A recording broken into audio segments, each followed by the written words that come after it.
CoCo Talk would like to thank our patrons who sponsor our show. So warm gratitude goes to Al Hartman, Alan Murphy, Blair Ledoux, Brendan Donaghy, Brian Weasler, D. Bruce Moore, Davey Mitchell, Diego, Disney Saints fan, Eric Canales, Fedor Stamen, Frodo NL, Glenn Hewlett, Graham Vebke, Grant Leedy, Henry Strickland, Jason Bucata, Jason I don't see us on Jenna YouTube. Farron, Ken Reichert, Kyle Etter, Malfunct, Michael Pitsley, Paul Fiscarelli, Paul Shoemaker, Richard Lorbieski, Rob Inman, Stephen Wagner, Terry Steen, Terry Steggy, The Backyard Shed Gang, Tom C., Tom S., and Tim Lindner. Thank you ever so much, patrons. CoCo Talk is an unscripted live broadcast. Anything can and will happen. The views and opinions expressed by members of the panel and the live audience are their own and not necessarily those of the CoCo Talk show, its sponsors, affiliates, or subsidiaries.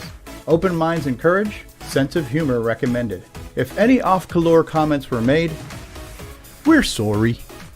Hi, this is Dale Lear, designer of TRS-80 Color Baseball, and you're listening to CoCo Talk.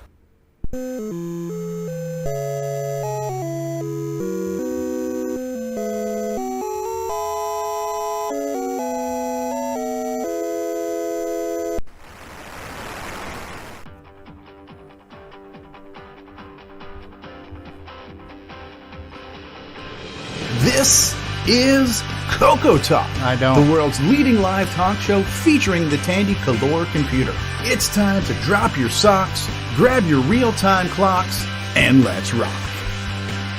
CoCo Talk is rocking the 8-bit world, keeping the Tandy flame alive. We may be mocked, but we'll never stop, 'cause CoCo Talk is rocking the 8-bit world.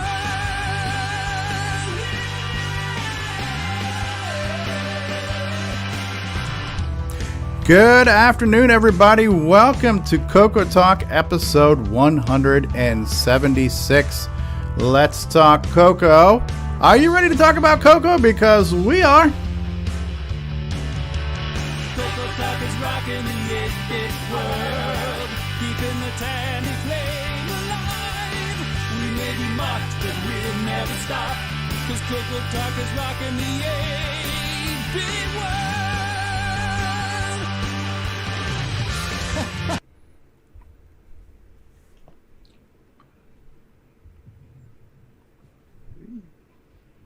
Hello, everybody, and how's everybody doing today? I'm David Ladd, and I'm your temporary host. Oh, wow. How'd that happen? No, I don't know. Okay, so we're going to start off with our panel introductions. And on our top left, we've Mark Bosley. How are you doing today, sir? Doing fine. That's great. My YouTube still hasn't started yet. Yeah, YouTube, you know how that goes. Have you tried turning All off right. and on again? Yeah, the chat's working, not the video. All right, Just next Ariel. person on the list, Stevie Strobridge. How you doing today, sir? Hello, hello, David. Thanks for being here. Big fan of the show. Glad to be on it. All right, the next in line is David O'Connor. Hey, how you doing, everybody? It's a good day for freedom here in Australia today. That's good, sir. And how are you doing?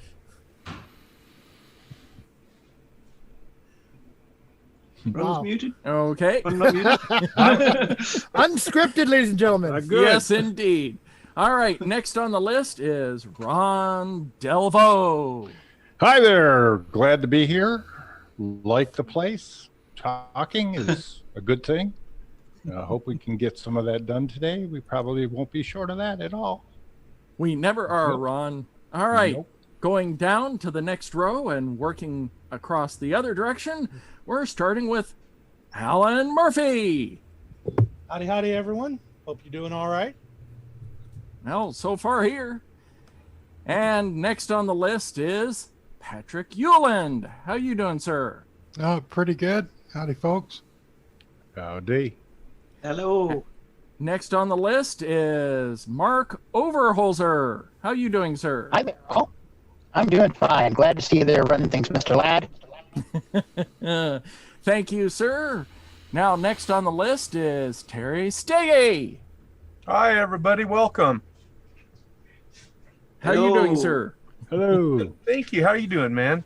I'm doing fine.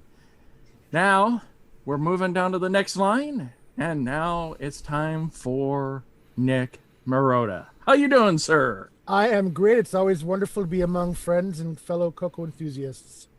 I'm your friend. Here. Indeed. Oh, wow. Yeah. Well, I said and CoCo enthusiasts. You can decide which one. That covers those who are not your friend. Exactly. I make no presuppositions.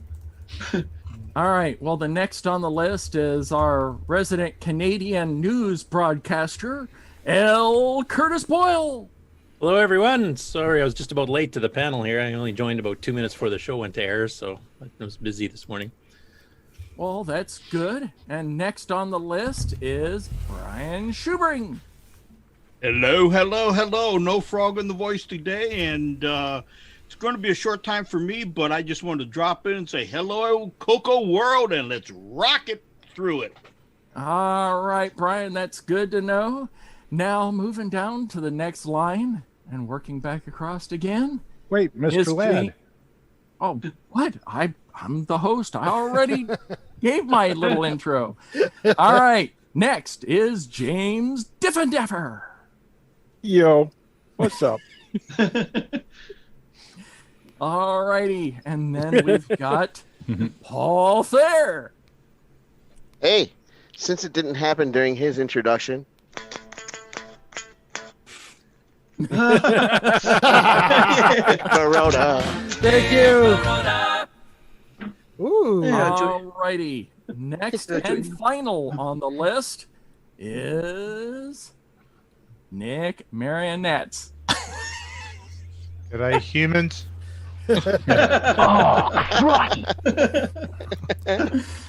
How you doing, Nick? I'm all right. That's good. All right. Well, that concludes the introductions for today. Where's the David Ladd enthusiasm? I've been waiting for that. Am I not enthusiastic enough for you, Nick? Yeah. Am I not enthusiastic enough for you, sir? Am I not enthused? Don't encourage him, Nick. All right. So we've got some announcements we're going to quickly cover here. So, Stevie, would you like to do the Glenside one? Why, thank you, David Ladd. I'm really excited to talk to you today about the Glenside virtual picnic that'll be taking place on September the 19th. We're going to have virtual wieners and virtual dogs and buns and virtual relish and all kinds of goodies. I'm excited about a virtual picnic.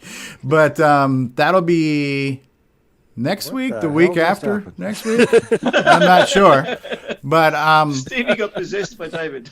Yes. So, entered the Twilight Zone. Yes. So I put out an announcement today on the Glenside Facebook page. And so as you know, the official CoCo Fest is postponed this year. There will not be an in-person CoCo Fest.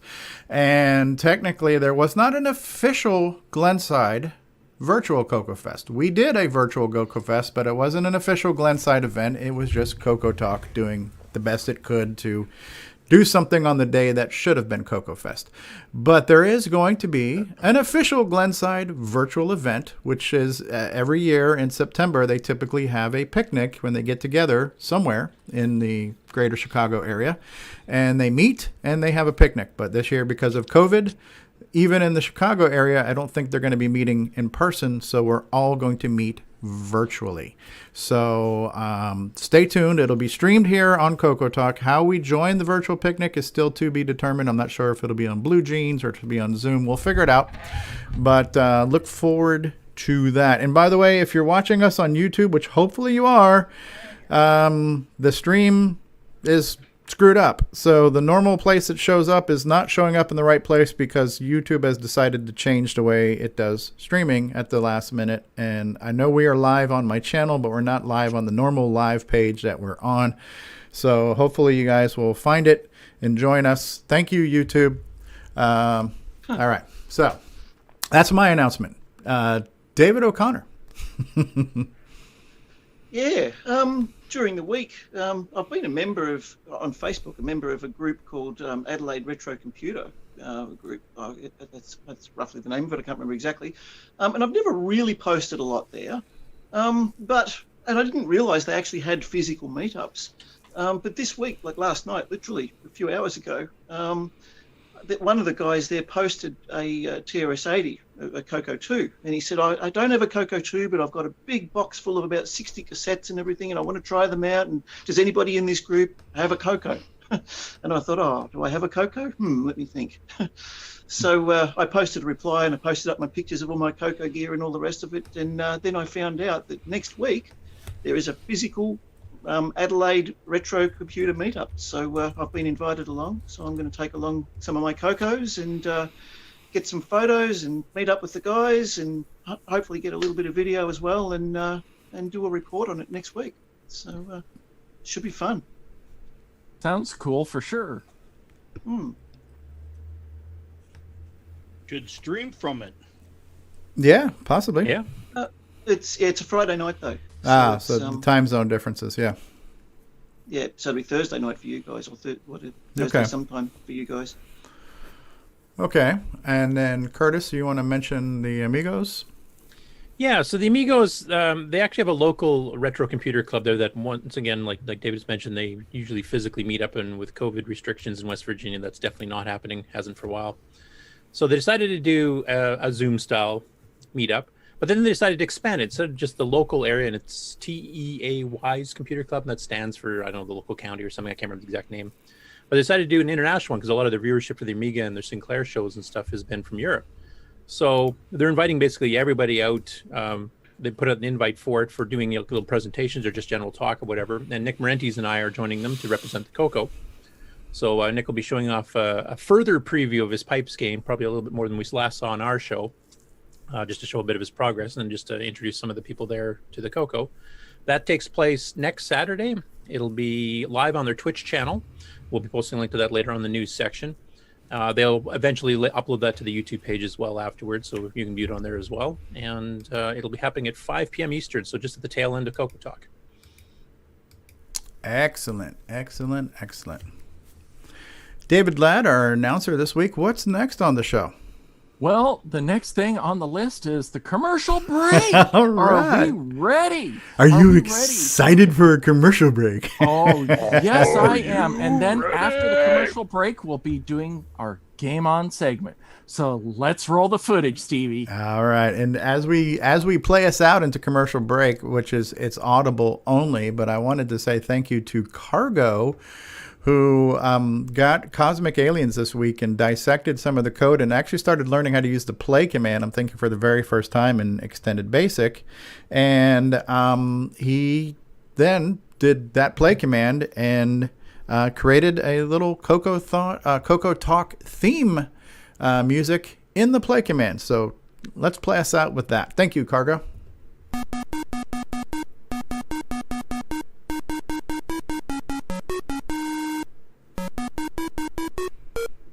It's time for everyone's favorite segment, Who's New to Discord This Week? This week, we welcome Nine Finger Tom. Gee, I wonder if he had a shop class accident. But he has a CoCo 1, 2, and 3 multi-pack interface disk drives and cartridges. He recently got a CoCo SDC and is looking forward to hooking it all up. And as always, we'd love to give a special thank to Boyce on Tech, our CoCoTALK patrons, David Ladd, Jim Rye, Paul Fiscarelli, Rob Inman, and Terry Steggy for boosting the Discord server. You can join us on Discord at discord.cocotalk.live. See y'all on Discord! The music is back.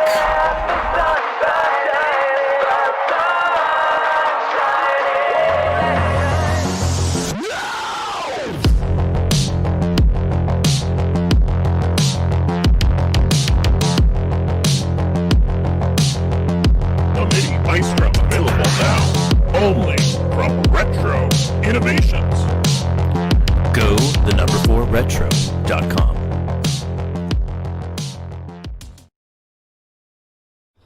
Fletcher, I don't need that report tomorrow. That's great, JT. I need it tonight. Oh, JT. Fletcher like saved over 300 clams, you dig, when she got her a Model 100 from Radio Shack, like a good little consumer. It's like a word processor, a phone directory, and dialer. You dig, man? It even like, can groove with your office computer. Fletcher? Fletcher. You'll go far, Fletcher. You'll go far. I love the backwards That's awesome. Oh my God. So if you're, oh my God, hold on. Now I have to close out whatever this thing is. Thank you, Facebook, for wanting to autoplay another video. Oh, so much to my surprise, that showed up on Facebook today, courtesy of Alison DeNu, which, by the way, she's doing much better production value on her videos than this show is. So He's even revealing some secrets. You'll go far, Fletcher. You'll go far. That was really good. Oh my God, that was good. That was too good. We have a special announcer today, Sir David Ladd. David Ladd, what segment do we have coming up next now? We have the Game On segment. Are we ready, Nick? Are we ready? We are. All right. Okay, Stevie, let's roll that footage. CoCo Thoughts is going on hiatus.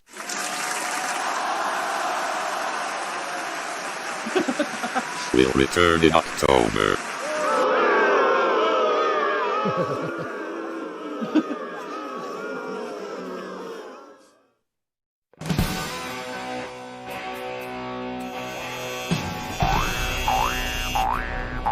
High Score Challenge with Hello and welcome to another fantastic week of CoCoTALK GameON results. We had 20 people playing Canyon Climber. Mark B, 7,400. Joshua, 11,800. Cat Lord, 12,400. David Ladd, 12,600. Me, 15,000 even. Canadian Retro Things, 22,600. Cargo, 24,000. Buck Owens, 24,200. OG Stevie Strode, 24,200. 8 Bits in the Basement, 26,400. JR Blade, 27,600.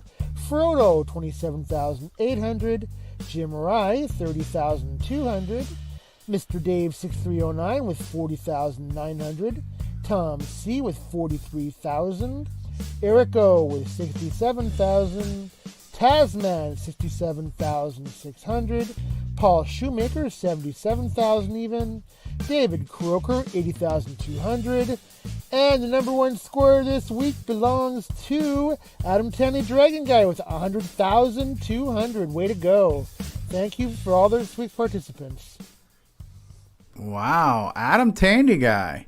That's a heck of a score. Yeah, and I didn't come back for reactions after the CoCo Thoughts announcement, but I must say, I have gotten kind of spoiled by the quality entertainment that Samuel Gimes has been cranking out week after week. But listen, the man is only human. His name is not Ed Snyder. He's not a Cylon. So if he needs to recharge his batteries, that's certainly understandable. I've thoroughly enjoyed and appreciated all of the fine quality content Samuel Gimes has brought us each and every week.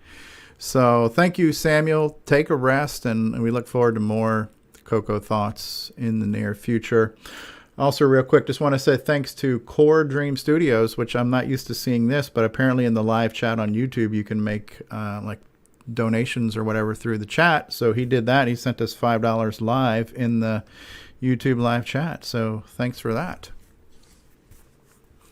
Cool. And Nick Marotta, how was Canyon Climber this week?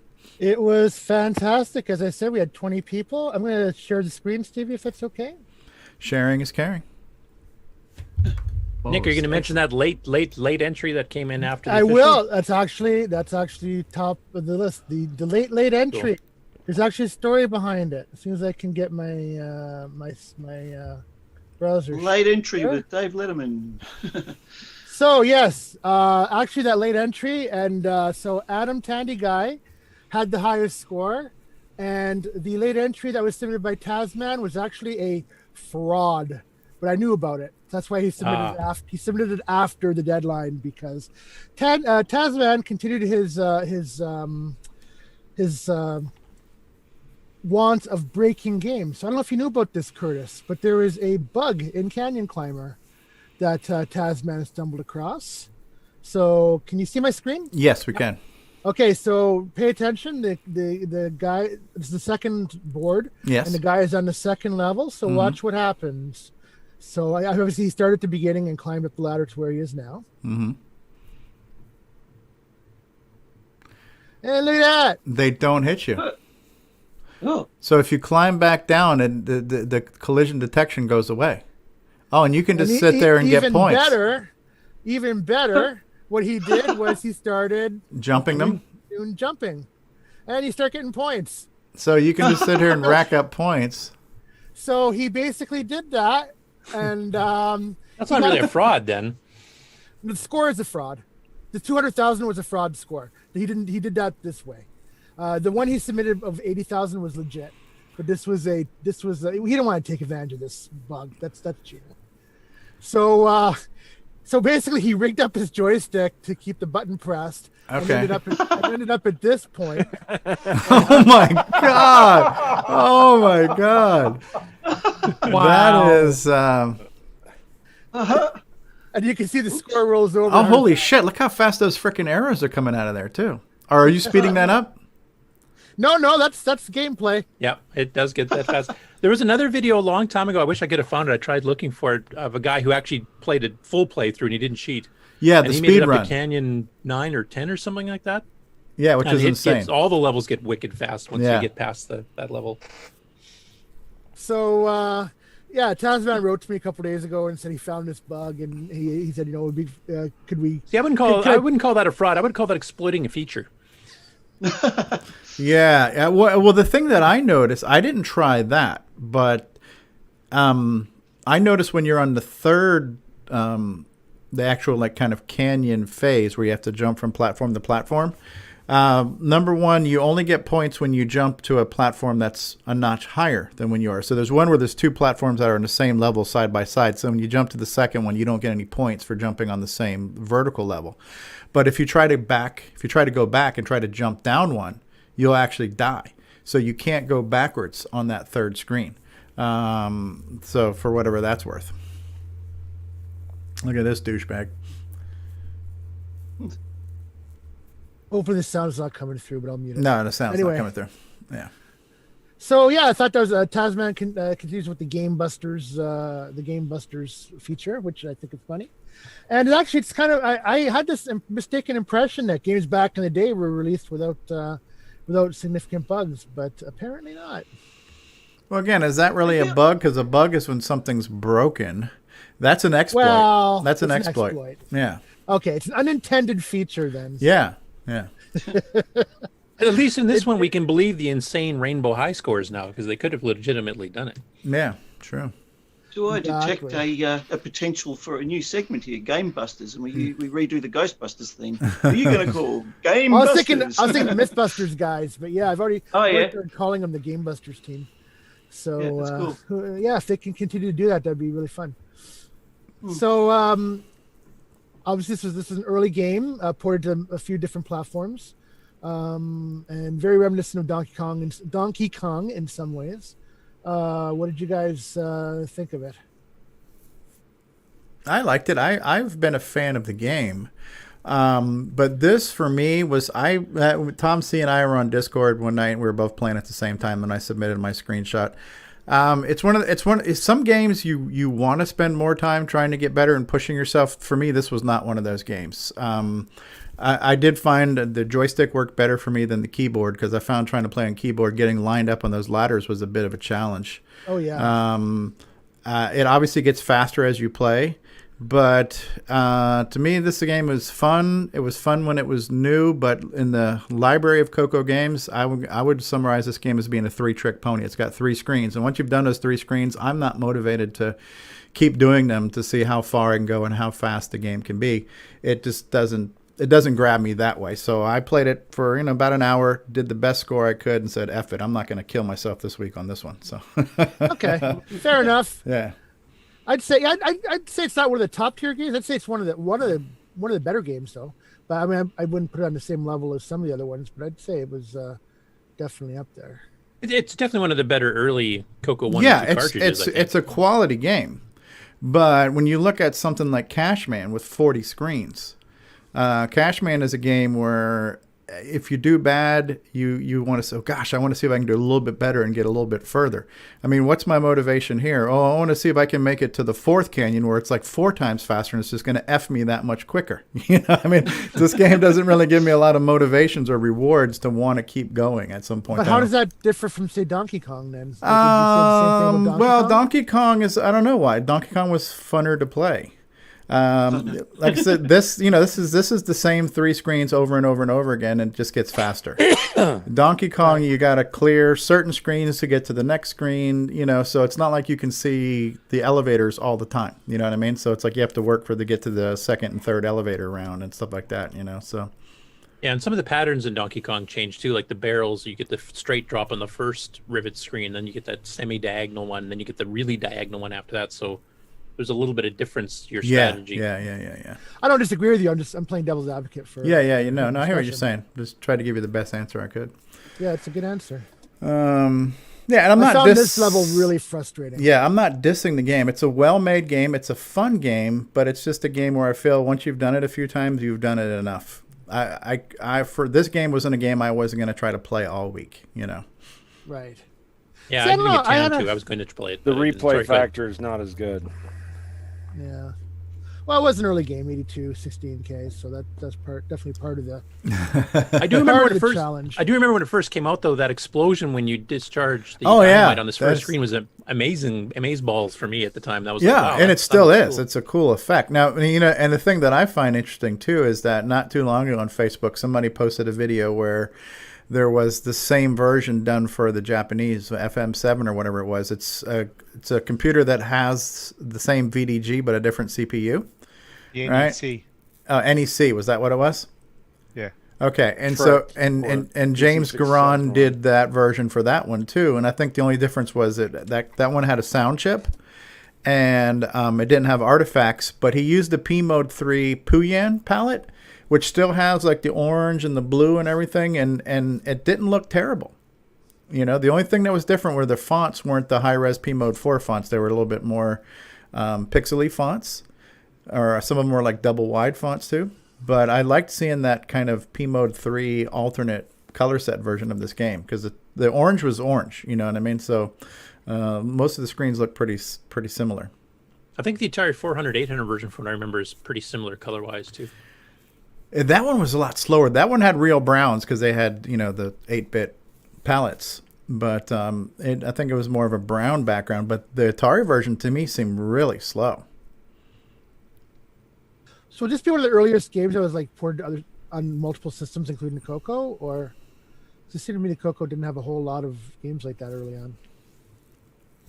It'd be one of the early ones, yeah. I don't know if I don't think it's quite the earliest, but I didn't even know that Canyon Climber was on other systems. Yeah, no. Well, this was because Datasoft and a number of the Datasoft titles were written for multiple systems at the same time. So this is a case where kind of like a clone became its own thing because it was a title, and this was a title that lived on multiple 8-bit systems at the same time. So it's like it's an official game that's an unofficial clone of another game. Yeah. Oh, you and your commercials. Too. Yeah. Freaking media whore. Nah, look at that guy. Diego was saying it was in the first games that he owned. That's cool, Diego. I remember having it. It was a fun game.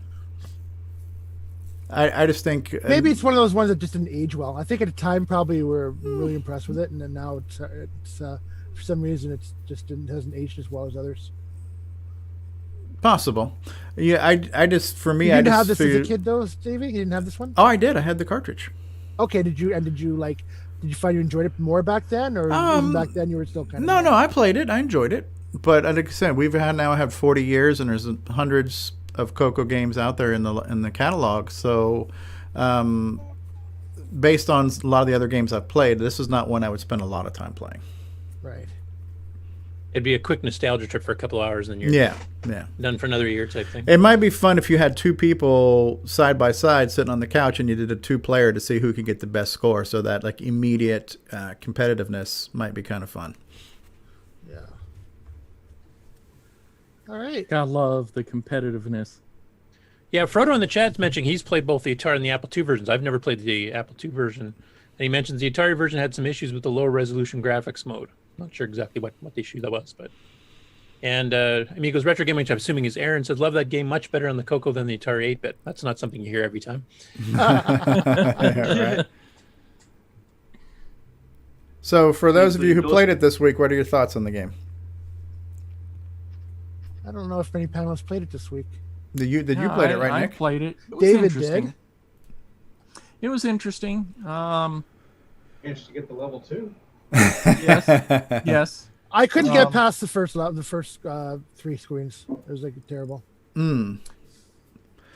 Yeah, it definitely to me was Donkey Kong-ish, because my first games were of course on the Atari 2600, and I of course looped Donkey Kong many times back in the day, and this game definitely would be one of those that would be interesting to see how far you could take it legitimately without exploiting. Like I said, watching that speed run that Steve was mentioning, we watched that other guy do. I had it on the GameON news segment months ago when we found it, and the guy was just a machine because those later levels, like you saw how fast the arrows were going when he wrapped the square on the bug there. But I mean, literally, this guy was running through it that way, and your man speeds up that fast too. So it was just insane. Yeah, I remember Steve Bjork talking about this, how he tried having a conversation with James Garan about it getting too fast, and James was like, no, I like it fast. I'm not changing it. So. And obviously some players are skilled enough to do it. From Screw that the video, player, right? So. Okay, so what's the story there, Curtis? So Steve Bjork was involved with the game, even though he's not credited on it. Is that well? Steve wanted to spread out the credits somewhat. So if some of the other people at Datasoft had a bit more involvement, like doing graphics and sound and stuff like that, then he would give them some of the credits, because otherwise everything would say, at least co-written by Steve Bjork. So okay, Jerry Humphrey and James Garan and others, Ralph Burris, I think, was another one too, that they kind of split the credits somewhat. Kind of the opposite of what Atari did in the early days, when they wouldn't let them, authors get credited whatsoever, so they had to sneak them in as Easter eggs. Right. Yeah, I don't know why you have to limit how many names you can credit on there, but I don't know if Steve worked on this directly or if maybe it was just some of his engines or input. I kind of got the impression that Steve was not the primary developer on this. Yeah, I can't remember what he said about that. I know he was involved somewhat. He might have helped with some of the programming or something. I don't know the exact details. And was it James Garan who also went ahead and did that Puyan? Puyan, yeah. Yeah. He's the one who really liked that pastel color set. Yeah. Yeah. The puke set. Yeah. I was trying Which to you be said polite worked with for this pastel. case, though. It's interesting we're talking about Steve Bjork. I only found out yesterday that he actually authored the game that was my favourite game back in the day, Stellar Lifeline. Absolutely, I had the cartridge. I've still got the cartridge somewhere. I just can't find it. But yeah, that was a bit of a pointless trivia there. But anyway, Played that one. Well, I'm pretty sure his name's on the title screen. It's not like he tried to hide that fact. Well, his name's not on this one, is it? No, but Stellar Lifeline was through SRB software. So like on the title screen, it says Stellar Lifeline by Steve Bjork, copyright SRB software. So. I tried to.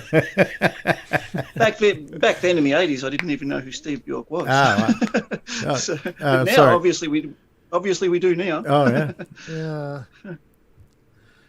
So yeah, I'd say it was a fantastic weekend. 20 people, which I had fun playing it. It's always a good turnout, and yeah, I mean that's the thing. Some of these games are going to be A level, some of them are going to be meh, but it's just about experiencing the games again. And Yeah, hopefully I no, don't we think got any ones people that are playing. uttered. Hopefully, It's I not don't a horrible think- game by any stretch, for sure. No. Like you probably won't see Predator appear, but hopefully none of those caliber. Oh, we have to have Predator appear when we have to watch David Ladd play like live. That's what we have to do. Really? Oh yeah. So, are we ready to move on to next week's game? Is there anything else to be said? Any strategies anybody has besides the cheat? Oh, I use a digital joypad, and again, if you hold it diagonally before you get to the ladder, then it makes it really easy to get up the ladders. Just like with Candy Company. People were complaining, "Oh, it's hard to get in the ladders," but no. Again, Okay. if you Pre-push the diagonal before you get to the ladder. pre-position. I tell you what, a game I would like to see on the challenge. I don't know what next week's is, but another Datasoft one. But something like Shooting Gallery. That's a fun game. Hmm. You know. Yeah, I remember that one. Yeah. Yeah. I'll mention it right now since you mentioned it. I do take suggestions. If anybody wants to send me a message with a game they'd like to see, Bribes? Do you take bribes as well? Oh well, those are enhanced suggestions. Financial Those financial get incentives. Alternative suggestions. Those go on a priority queue. Enhanced suggestions, I like it. So yes, I do take suggestions because I'm going by what I used to play as a kid, but I haven't played everything. So there's some things that I noticed you'd made some comments on some games like when Aaron did his stream there that you'd never seen some of those games before. No. So that's always the fun part is if you get suggestions of something you've never seen. Yeah. Exactly. Well, given that, I would like to put in a suggestion sometime for Stellar Lifeline. I still love that game. Sounds good. And actually, out of curiosity, Nick, how far ahead in the suggestion box are you? Like, do you have like the next 6 months queued up already? or- No. I have a general I have a general idea of games, and I try to pattern them in terms of CoCo versus CoCo 3 and port versus original. But I mean, I don't have. It's not like it's not in stones. Okay. I've made last minute substitutions, for example, too. So yeah, of course, I'd like to. Oh, good. It's definitely not planned out. Yeah, we can't plan it out too far in advance, or else Mr. Dave will try to break into Nick's house and find the list. And that would be Yeah. Oh, Canadian Retro Thing says I second Stellar Lifeline, so we got a second vote for Stellar Lifeline. Yeah, that's a good original game too. So excellent. Now, Yeah, I did want to ask Nick because Digger 3 is getting released next week. Is that going to be up fairly soon? Oh yeah. Okay. Yeah, I want to talk with Chet about that. But yeah, I was hoping to do it that week when it comes out. Coco Man has a game suggestion. He says the joystick test program from the Color Basic Manual. So you can get high score. And Color Script's at somewhere in the list, right? Color Scripts is definitely there. Yeah, I prefer Spectaculator myself, but okay. A high score on the joystick. Math test, tutor. That's Math 63 is is the having a high score on blast with the new math tutor. And I also welcome video recordings of playthrough that I showed during this segment. I'm happy to show Stevie, but I'm if not. you have other ones, I'm yeah, but if you want to show more levels, we need to get some other input. So. and, Though watching him rage at it, shaking his fist like he was in this video, was awesome. Curse you, Canyon Climber! Get him and Chet, they're both on the same line. My choice is on Ron's Garage. Okay. for your game? Yes, I have to ask you what that. I forgot what you suggested. I want to get that. Defense. Get in touch with Defense. you. Okay, excellent. Oh, the Missile Command clone by Spectral. Or Yes, sold by Spectral. That's a pretty good one. I love it. Excellent. P51 Somebody will take in part? share mode. That would be a cool one. Sure, I would. Stevie and Chet. We'd like to see that. Well, send your suggestions through Discord to me, and or send them to CoCoTALK. Send a self-addressed stamped envelope to. And, make check or money order payable too. That's right. And, All right. now So are we ready? yes, I'm ready for next week's game. The suspense is killing me. So next week's game is defense. Yay! not yet. Oh. Some bit of Rally SG. Rally This is SG. the latest by Nick Marenti. So this is a commercial game. However, it is a low price of $5. Is that American? $5 American? $5 American. Okay. So that's why he can get those. That's why he can get those Ferraris, because $5 American is like $1 million Australian, isn't it? That's 900,000 Canadian. It's a really good game. Clone, heavily inspired by, I don't know what you want to call it, Nick, but it's a Rally X type game in semi-graphics. Works on any CoCo 1, 2, or 3 with 64K RAM and the Dragon 64 as well, I believe. So basically, you collect the flags. So in this screen, you see there's your flags in the radar there, and enemies will also be in the radar flashing, and you just got to avoid the cars and collect the flags, and then you also get these challenge stages every 3 stages, which is no cars, just got to collect all the flags. But they don't within tell a time limit. They don't tell you where they are, so it's very challenging. So it's an excellent game, written by Nick. And to get it, head over to nickmarentes.com, and you click on the Rally SG banner, and you'll get to this page, and there's a handy dandy PayPal button down here. And then once you click it, the trained monkeys will mail it off to you. What are you getting? 10%? Come on. You'll be what are you all getting? set. I'm not telling 10%? you. 15?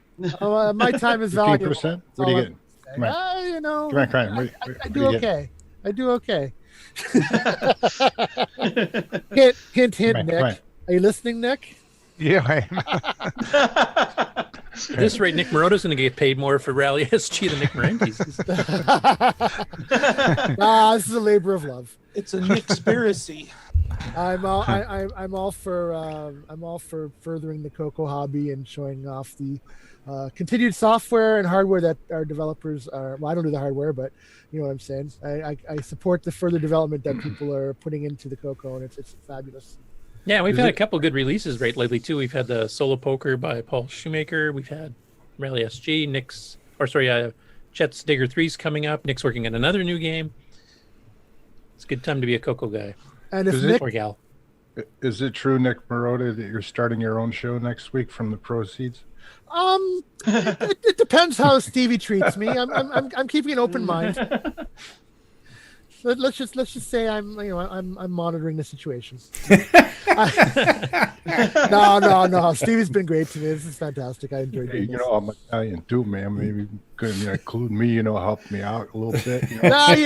Things happen. It'd be a right? shame if things happen. You know what I'm saying? Cousin Iggy, I'll send him over.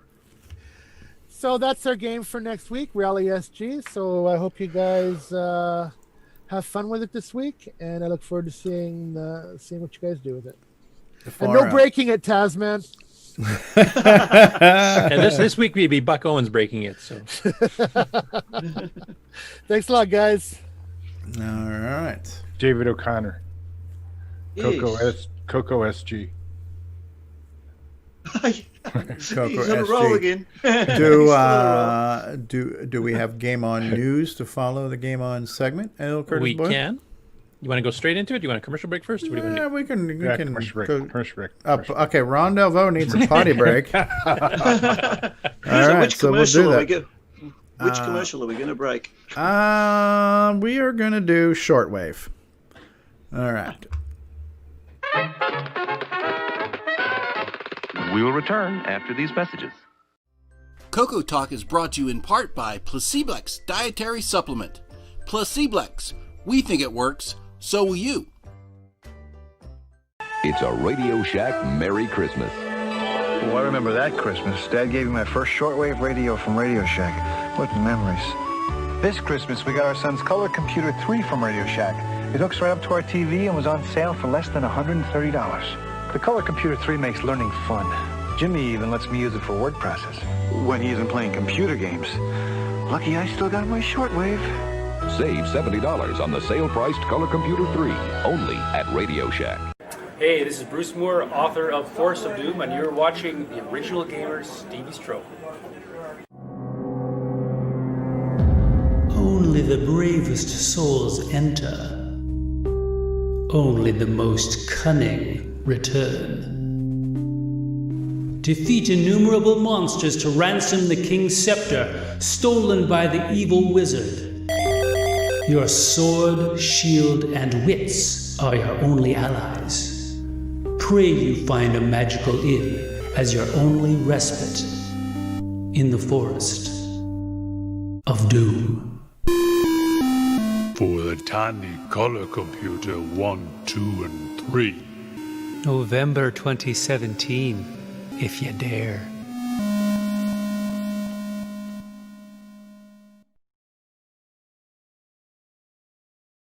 This is Ken Reichert, author of Nightmare Highway. Nightmare Highway.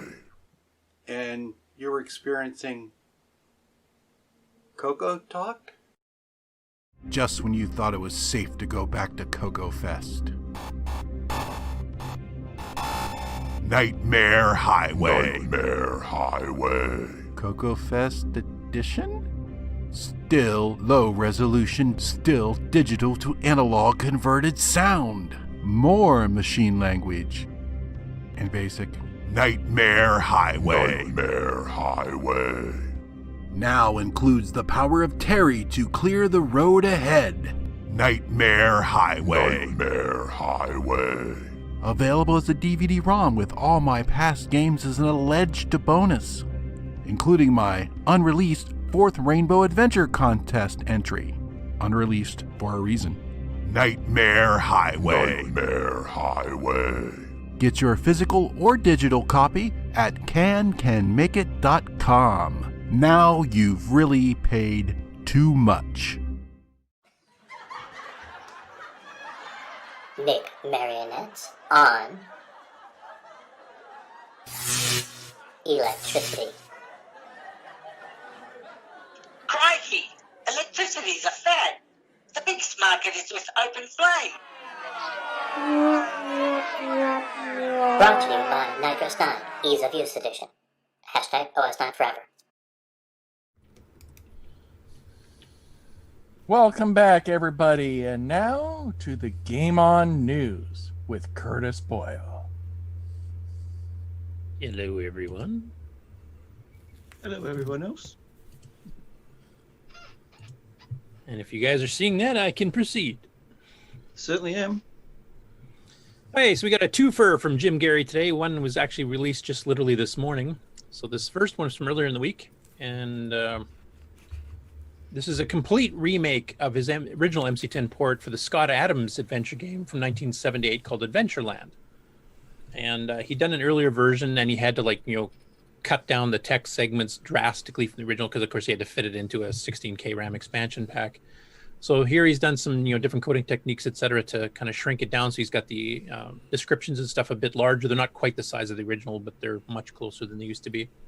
It also now completely runs out of RAM because the original version had to keep loading supporting files from tape as you were going type thing. So this actually just plays generally smoother and faster. And also includes some corrections. He had some spelling mistakes and stuff like that, and some bug fixes as well, although he didn't explain exactly what the bugs were. But if you're familiar with the Scott Adams Adventures, which is some of the very first 8-bit commercial adventure games for all computers, started on the Model 1. And I think he was actually at Tandy Assembly as one of the speakers one year, wasn't he? If I remember correctly. Scott Adams himself. Yeah, the first Tandy Assembly. Yeah. Yeah. So they're if you're into the text adventure game genre, he's one of the people in the top of the top tier, along with some of the other ones like the original Colossal Cave, etc. So pretty cool. He's done that updated port for the MC10. I just noticed Frodo's posting the news links. How did we manage to acquire that deal there? Thank you, Frodo. It wasn't me. I didn't arrange that. Okay. Is the Discord news suggestion or the news summaries that's public? Could be, yeah. The news suggestions are, yes. So much thanks to Frodo. Thanks for picking up the ball there. Second Jim Gary game is Serious Adventure, which is originally by a guy named Mladen Bauk. I'm not sure if I'm pronouncing that right. And this was originally published in a 1983 issue of 80 Micro, which was the magazine by Wayne Green Publications that covered the Model 1, the 2, the 3, the 4, etc. Basically the Z80-based machines. So we ported this one over. So that's two text adventure games. So if you're into the text adventure game genre, you've got a twofer from Jim Gary this week. which is cool. This next one, I'll let somebody else kind of talk about this, but there was an official release of Cosmic Aliens after years of waiting. We finally got the game out. Go ahead, Evie. Well, I believe the best term for this could be coined by Simon Jonasson to say this is shite on a spade. But yeah, my little pet project has finally been released into the world, and through some, let's just say, motivation or I don't know, public ridicule, whatever you want to call it, but a few people had posted some comments on the Discord channel basically reminding me, it's been here's a year's anniversary of no progress. So here's the second year's anniversary of no progress. And so I'm like, I wonder if somebody's trying to give me a clue here. And so I went back to the source code and I said, all right, I gotta just release this. And I had other plans for the game, and the game is a long-term project, but the version I've released, which is written in BASIC, was really just meant to be kind of a proof of concept. Like, can I recreate the core game elements of the original game? And if you're not familiar with the story, this is a game I wrote back in like '88. I wrote it in Quick Basic for MS-DOS, and it was circulated through bulletin board systems. And through just sheer irony, I actually found the exe file floating on the internet. So I found the game, and I'm like, this would be kind of cool to do a CoCo project. As long as I've been in the CoCo hobby, I've wanted a project to do, and I noticed there are lots of people who actually not only do things, but even complete those things and deliver those things. And so I'm like, okay, I want to do a project. And so this was really my first CoCo project, writing a piece of software, pretty much finishing it, and then releasing it into the world. And it's there. And to my surprise, number one, people have downloaded it. I think I've got like 40 or 50 downloads, and a handful of people have gotten a little bit excited about it. So Rob Inman is working on taking a version of this to work in RSB, which is the Chris Burke's, RS-DOS Basic in OS 9. So I'm looking forward to seeing this working in OS 9. That'll be kind of cool. Another person is working on a version that hopefully will be able to be compiled with the, what is it called? The C Basic 3 compiler or whatever it is. So that'll be kind of interesting to see. And as we heard earlier from Cargo, who I think is somewhat new to Discord, and I don't think he ever owned a CoCo before, but he got a copy of the game and he started messing around with the play command, and he actually changed a lot of the music. Like, I've got some Star Wars, some Close Encounters 2001 in there. He actually put some of the Last Starfighter music in there. So he was playing around with the play command and kind of changed some of the tracks, which I thought was kind of cool. That was unexpected. And then, of course, he also did that CoCoTALK theme for us. So the fact that a few people have grabbed it and then are doing something with it is kind of cool. It's very unexpected. I'm just kind of happy that it's out there, and the version that's out there is mine. There were pieces of assembly code that John Strong had given me to speed it up, which I really appreciate him doing that. But I figure I want to release the game that was what the game I started. So I kind of reverted back about 4 or 5 versions before all of his augmentations, and then took that and then moved it forward to what I ultimately released. And that's all I have to say about that.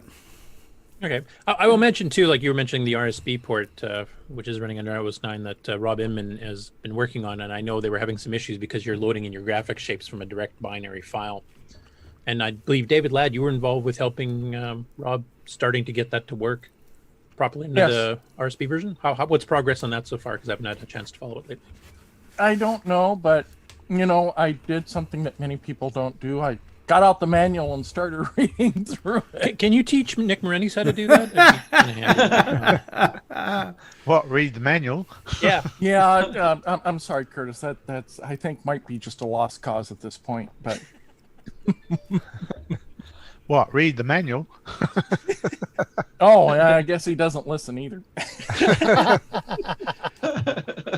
So you guys have made some progress, though? I think last I saw it sounded like the game itself is basically working, but it's just getting blocks of color or something for the shapes. I don't know what Rob's been up to because, he hasn't been online when I have been. Okay, Rob he just posted into the chat here. The page loads correctly. It just needs to get and put tweaks. Yeah, because I think you load in a screen that has all the shapes of the aliens and the asteroids and saucers. Yeah, it loads it directly into where P mode 1 would be on a normal CoCo VDG space. So with RSB, it's somewhere else in memory, right? Because it's a so he just has to adjust where he's doing the load. Yeah, if you can get it to load into the right spot, nothing should need to change because it should be able to just to get and put from wherever it is. It's just kind of figuring that part out, I think. So.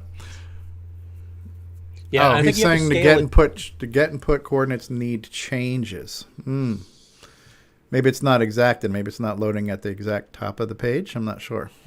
Yeah, the other issues too is if I remember correctly, like that's using level 1 graphics calls under Nitrous 9 on OS 9, and I believe, I hope I'm remembering this right because I haven't used level 1 graphics in a while.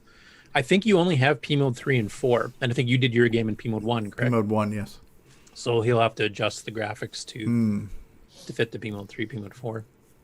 Okay, not sure. It's interesting that that's happening, and you're still planning on finishing your other bomb. Yeah, I'm gonna be hooking up the CoCo VGA today and finishing Kabam, and then my next project, which has been another project I've been delaying forever, is to learn assembly, and so I want to start doing that Don and Kurt Inman book and just following that. And I'm going to follow the whole thing and do it all, and then hopefully release another version of Cosmic Aliens in assembly language, as I learn it. Cool. Now, are you planning on making that a video series like you did in the basic books? I am, and I'm going to do it a little bit different because when I did the basic books, I didn't have a complete game plan, and I was just recording chapter after chapter. What I'm going to do with this one is I'm actually going to go through the whole book before I record anything and do everything and make sure it all works, because there were times like in the middle of my video I'm like thinking out loud like, oh, why is this not working, or why is this, so I just want it to be a little bit more polished. And so I'm actually going to go through the whole book. I'm going to do all the lessons in the Notepad++ environment, run through everything, make sure it all works, save them all out as virtual discs, and then go back and record a series of videos that kind of distill each chapter. That's kind of the plan. Okay, so we'll eliminate watching you do all the typing mistakes. Yeah, nothing's going to get typed. It's just going to be, here's the source code, here's what it's supposed to do. Let's talk about that. Now let's look at it. Okay, cool. So that's actually a good idea. That's the idea, yeah. What about trying to use one of the compilers, learning to use, say, C Basic? Honestly, the reason why I don't want to do that is because I want to learn assembly. So it's just like trying to learn a compiler. It's just another crutch, enabler, excuse, distraction from not learning assembly. So, yeah. And from what I've been reading from people that have been trying the compiler, including Bruce Moore and others, there are a lot of tweaks you have to do to get any of them to work properly. Yeah, that's kind of what Dave SL has been talking about right now. And that's the whole thing. So now it's just learning how to write my code to work in the compiler when I really should be learning assembly. So not that I don't think that's a terrible idea, but that's not. Learning to use a compiler was never on my bucket list, but assembly is, So, and I've been thinking about, I know I've mentioned this before, like my next project after, as far as my next thing I want to develop after Kabam, Cosmic Aliens will be an ongoing thing. I'm going to keep doing more and more versions of that, but I want to work on an adventure/RPG game. And it's been something that's been in my mind for a while. And some of the inspiration there, Curtis, was when you showed a lot of those games on the Dragon that were kind of like text adventures, but they had some augmentations to them, a little bit more on the screen, or just, a new twist on the old trick type thing. Yeah, quite a few of those, actually. Yeah, so I want to do something like that. And, where at its core, it's going to be your semi-traditional text adventure, but I want to have a streamlined user interface and have some RPG elements and stats and stuff on the screen that are always there. So that's something I want to work on. And the more I think about that, the less I think about I want to start that off as a CoCo first project. I think I actually want to write that one in something like a QB64, because I'm imagining an 80 by 25 MS-DOS screen. That's what I want this to work in. And I know we can do that on a CoCo 3. But I think I want to write a kind of MS-DOS-ish version first, finish it, and then backport it to the CoCo. Like you did with Cosmic Aliens, actually. Yeah. Because I just think it's going to be quicker to get it going, and all of the logic needs to be figured out no matter what. And I just think it's going to be a little bit easier for me to design the screens exactly the way I want them first, and then figure out a way to backport it. So. How about something for the ladies? You could have cosmetic aliens. Cosmetic aliens. Yeah, shoot the lipstick. By the way, is anybody watching the Netflix series? The 8-bit. What's that new thing that's on Netflix right now? High scores, you mean? High scores, whatever, because that's kind of what they were talking about. How Miss Pac-Man was like, yeah, I just put lipstick on it. So it's like, yeah. And a bow. Lipstick and a bow, yeah. So we could do that. Put lipstick and a bow on the spaceship. So actually a really good series. Actually, one thing I haven't mentioned on the air, but I mean everybody in the Discord knows about it on both Discords. Actually, is I've found an old history of video game. Video podcast that was done back in 2007 by On Networks, stored away in one of my external drives here. Hasn't seen the light of day since 2007. The company that made it, On Networks, is long gone, so it's disappeared off the web. So I put all 10 episodes up on my site, and I posted links to it in both the CoCo Discord and the Amigos Discord. So if any of you want that history, which covers a bit of the arcade, mostly the home market, up until the release of the Wii around that era. So it covers, the original ColecoVision, Atari, and the wars between Atari and Nintendo and Sega and stuff like that. So it's a pretty interesting. They're nice, short little episodes. I mean, back in 2007, it was shot in high def 720p, and it was like a quarter of a gig download for each episode, which in 2007 was a big, major concern for a lot of people, with bandwidth caps and also speeds back then being a lot lower than they are now for downloads. Now you can just download them quick, but they're about 8-minute episodes each. So yeah, with the 10 episodes, it's 80 minutes of content. I like the Netflix series. It's very well produced. It's informative, and for if you've been following retro stuff, as Frodo's saying, it's not necessarily any earth-shattering revelations in there, but it's just kind of seeing it picked up by a big network and seeing some modern audiences seeing this. So it's always good for retro systems to get an exposure. I think Grant had asked a question, how much is the game? The game is free. Now, I have actually decided to release the game through itch.io, which is something that Rob Inman recommended and recommended to Rick Adams to do for Temple of Rom. And because the only thing I wanted to know is I wanted to be able to track how many people downloaded it, just out of curiosity, and I think it's gotten like 40 or 50 downloads. And so I had no idea how to track a link. Like if you just say, here's the link to download it, I don't know how to tell how many people have actually clicked on that. So I wanted to be able to have just that kind of record keeping. But it also has the ability for people to make a payment if they want to, but it's basically free. And I think I'll be using that for any future project, just to release it through itch.io for tracking purposes. And they have a donation page there too, and I think you've actually received some donations too, haven't you? Yeah, I have. Actually, some people have paid for it, which was another surprise. Thank you. Thank you, and I'm sorry. It's kind of like the Nightmare Howie thing all over again. Though. Yeah, right. So, apology up front.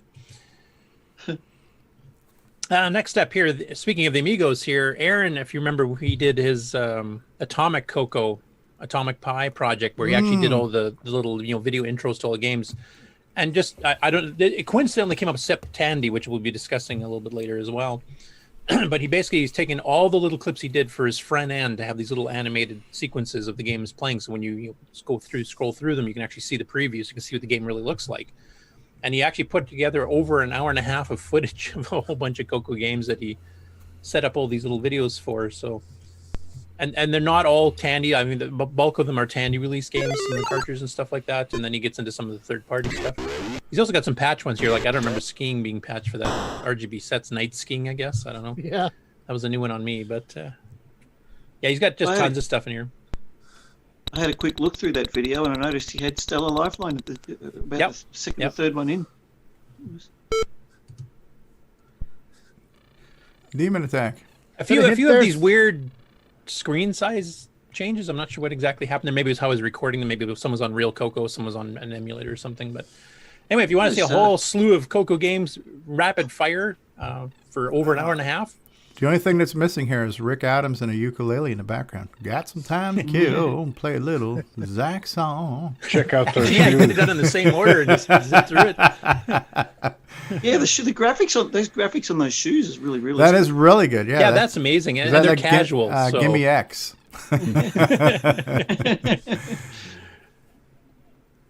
And speaking of live streams here, we've had Simon on the show, not on the show itself, but we've had his videos on the show before. So he's a guy in the UK, and he's got a Dragon 32, and he's been doing these live streams on his Twitch channel, which he then uploads hey, Curtis, can I just interrupt real quick? Yeah, Too late. Speaking of Dragon, so on the disc image that you can download for Cosmic Aliens, Karen, who who's written the XROAR emulator, I kind of asked him literally at the last minute. It's like, hey, any chance if I gave you this source code, could you, maybe make a Dragon disk for me? And in about 14.2 seconds later, he sends me back a kind of a hybrid disk image, I guess what David called the schizo disk. But it's a disk image that if you boot it on a Dragon, it's Dragon formatted. If you boot it on a CoCo, it's CoCo formatted. So Cosmic Aliens, that is released, does run on the Dragon 32, and I tested it in XROAR. So I wanted to say thank you to Karen for doing that. Oh, that's cool. I didn't realize he'd done that. Yeah. And that's kind of like the schizoid that David did for Nitrous 9 and Aristos, too. Yeah. That you know, both in the same. All right, back to Simon here. So he does these live streams, and he does long plays. He doesn't do the quick, 10-minute things that most YouTubers do. So in this case here, he did a stream that was almost 3 hours long, and it's only 3 games. So it's Frogger, and you can see on this splash screen here, it's the Dragon 32 version that was licensed to Microdeal Cornwall. Then he also did Screaming Abdabs, which we've seen Retro Rob do. Yeah. The lava lamp guy. Geiger Punk, right? Is that his name? Yeah. And then he also did Caverns of Chaos. That looks cool. Roughly about an hour. Yeah, the animation on this one's actually quite good. I think we've shown this one too a long time ago as well, but I love the little stick legs as they move. That is so cool. Those balls that remind me of the bouncy ball demo. Yeah, and then he's got that little screw that's going, the flathead screw that's actually spinning around, which is kind of cool too. This has shades of a little bit Apple II on there with the kind of reverse anding or of XORing of the black and white graphics. Yeah. And then the third one he did was Caverns of Chaos, which I think we've also demonstrated a long time ago. But yeah, he plays them, and he goes through multiple screens, because most of these games are multiple screens, except for Frogger, of course. But he actually goes through, and you get to see, a lot of the gameplay instead of just the first screen or two, like a lot of the videos we've shown in the past. So if you want to see a more in-depth view of these Dragon original games, definitely worth it. I one of these days I'm gonna have to try to actually catch him live and see if he's got his chat open too, because I can suggest, like, there's been some CoCo conversions to the Dragon lately that Pear's helped me with, like the 6809 optimized color car action, or even the 609 versions that I'm not sure if Sam's actually aware of, or Simon's actually aware of. So it'd be interesting to see if we can try those out as well.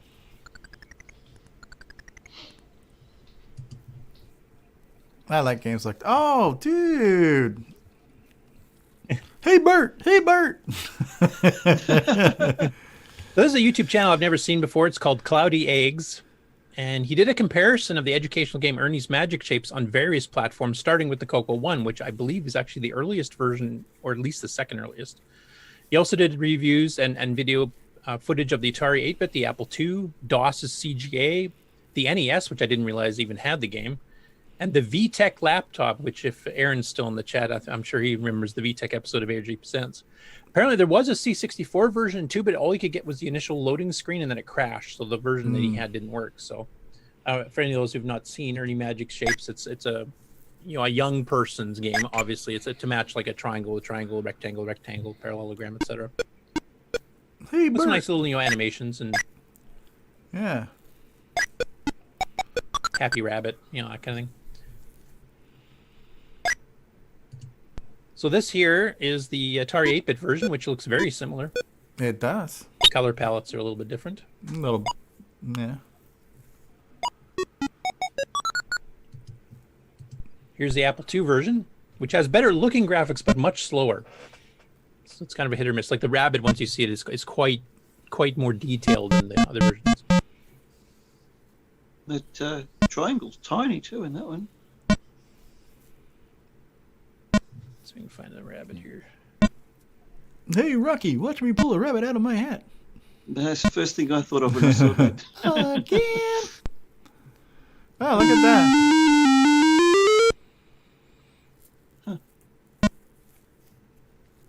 So that was an interesting version of it.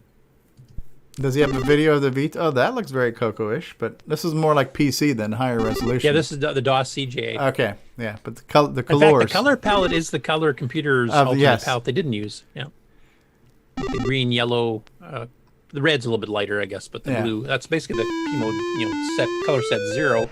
The CoCo version chose color set 1 for some reason with the pastels. I'm not sure why.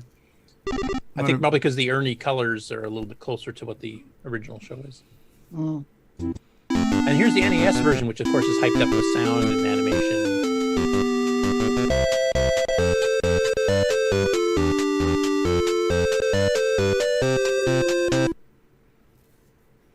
And then the VTech laptop. Hurry. Okay, I'm doing it. Relax. Yellow. That's not it. That's not it. They're the same. Press the green button. The Ernie looks more detailed in this version. not as animated though. So. Presto. I like that. So this was a little educational system. Aaron probably knows more about it. Aaron says in the chat, VTech equals quality. He's being as sarcastic as Well, here the funny thing is we have it somewhere in a box, but when my oldest daughter was little, we had a console that was called V-Smile. And it was kind of like an 8-bit looking game console of cartridges, but they were all educational based. And this was, by early 2000s. And so, to my knowledge, that's probably the last time a ROM cartridge-based console unit was ever produced. Because the last one I can think of was like the Nintendo 64, as far as like a real game system. But this V-Smile game system had cartridges with like Barney and Sesame Street and all kinds of stuff like that for kids. So, same company, VTech, made this V-Smile kids. And I'm trying to remember. I think console. it's VTech that made. There's a much more modern VTech, which has a small color LCD screen on it, and it actually downloads its software off the internet. There's no cartridges, there's no disc or anything else. Still educationally based. Yeah. And I think a friend of mine actually got it for the young son, and it has like a real sound chip in it. It's got not the fastest graphics, but it's a fairly small LCD screen, but it's made to look like an mini iPad. Okay. It's even got a little pen stylus thing with it. Hey, look at that. They've even got a mouse. Looks like Rick Euland's got something there. Oh, I can't stop. You want me to stop sharing and reshare so Rick can show that? Oh no, it's not important. I just thought it was interesting. I had one in my pile of eBay resales. Hold on, let me switch screens here real quick. Rick, try it again. Okay, well here's a VTech with a mouse, no less. No steel balls in the mouse, but not everyone can have balls of steel. But I believe it has the color LCD screen, and looks like a laptop. Has a better keyboard than some of the laptops I've owned. Cool.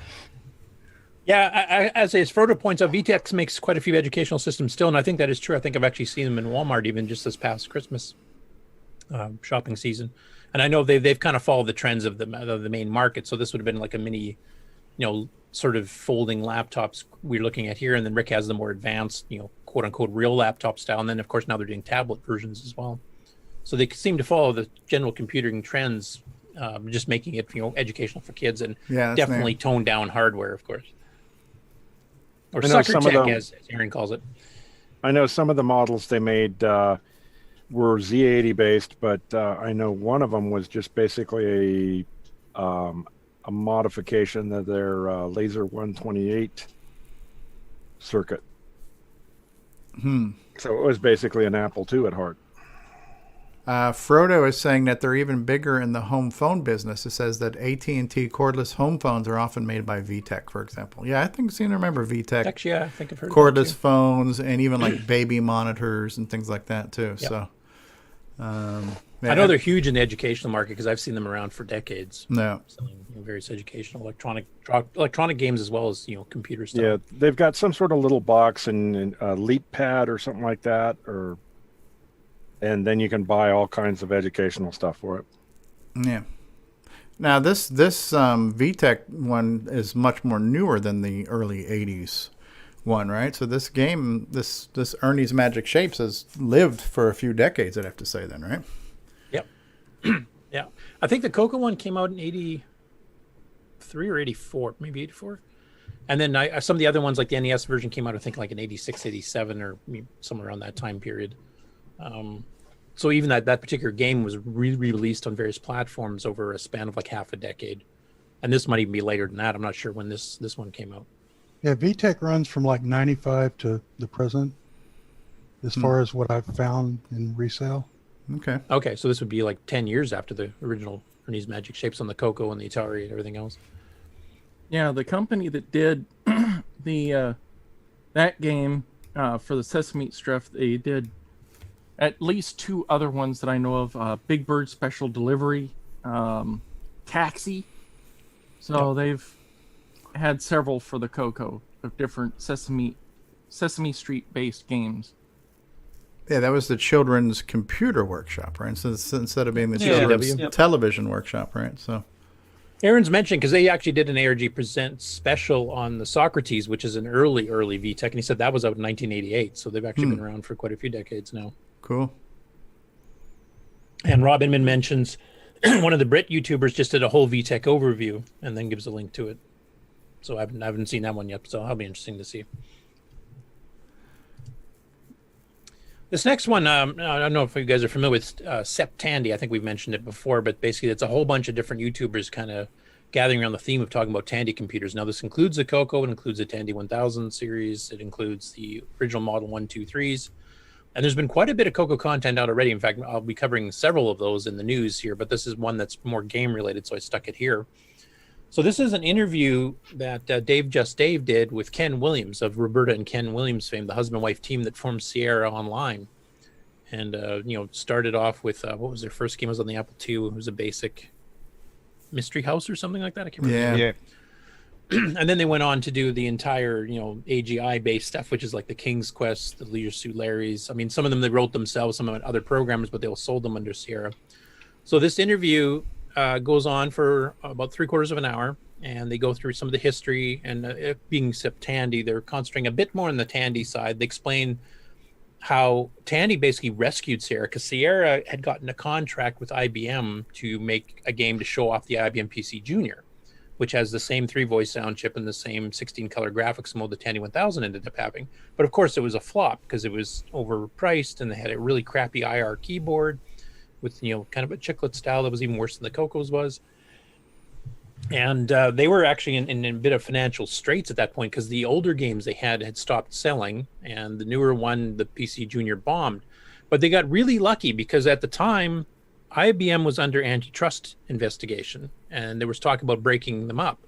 And they were trying to avoid getting nailed for antitrust stuff all the time. And this happened with Microsoft too, with the DOS thing, because basically IBM on their contracts, both with Microsoft and with Sierra, basically said, we encourage you to make ports to other computers to prove that we're not trying to be a monopoly. And this gave them the ability that when the PC Junior bombed, and that could have taken the whole company down, that instead they just managed to transition it straight to the Tandy 1000, and it was available pretty well immediately when the Tandy 1000 was released. And that's where it took off, because the Tandy 1000 took off because it was cheaper, had a real keyboard. Basically it was just a generally better machine. And then the King's Quest series just started selling like gangbusters on it. And that actually relaunched the company for, decades to come type thing. So they were saved by Tandy, which is not something you hear every day.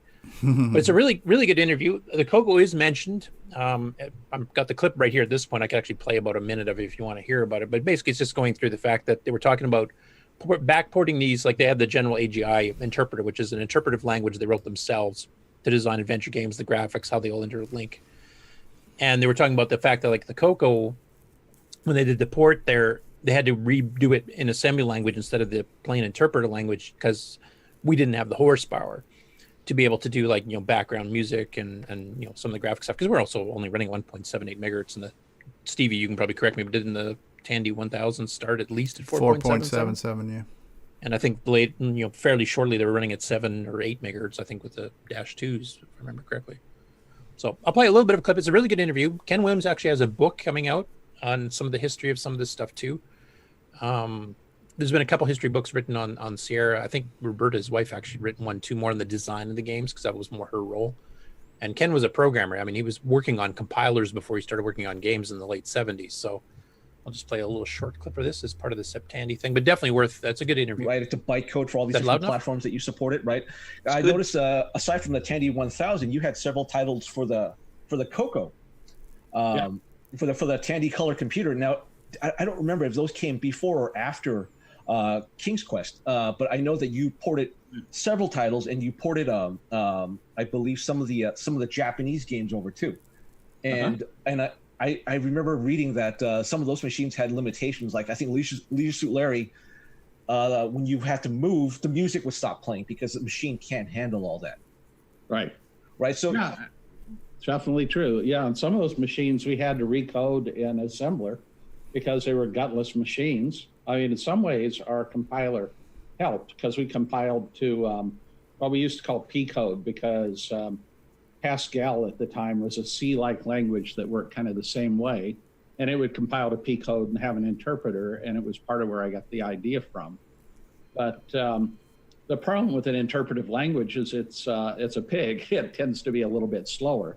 It'll be real condensed and offer platform independence and processor independence, but it also comes with being slow. Yeah, and for some of those machines, we had to recode an assembler, and that was the only option.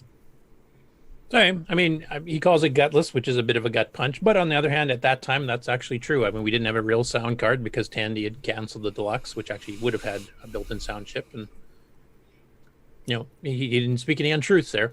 And they did get it working, and it runs pretty good.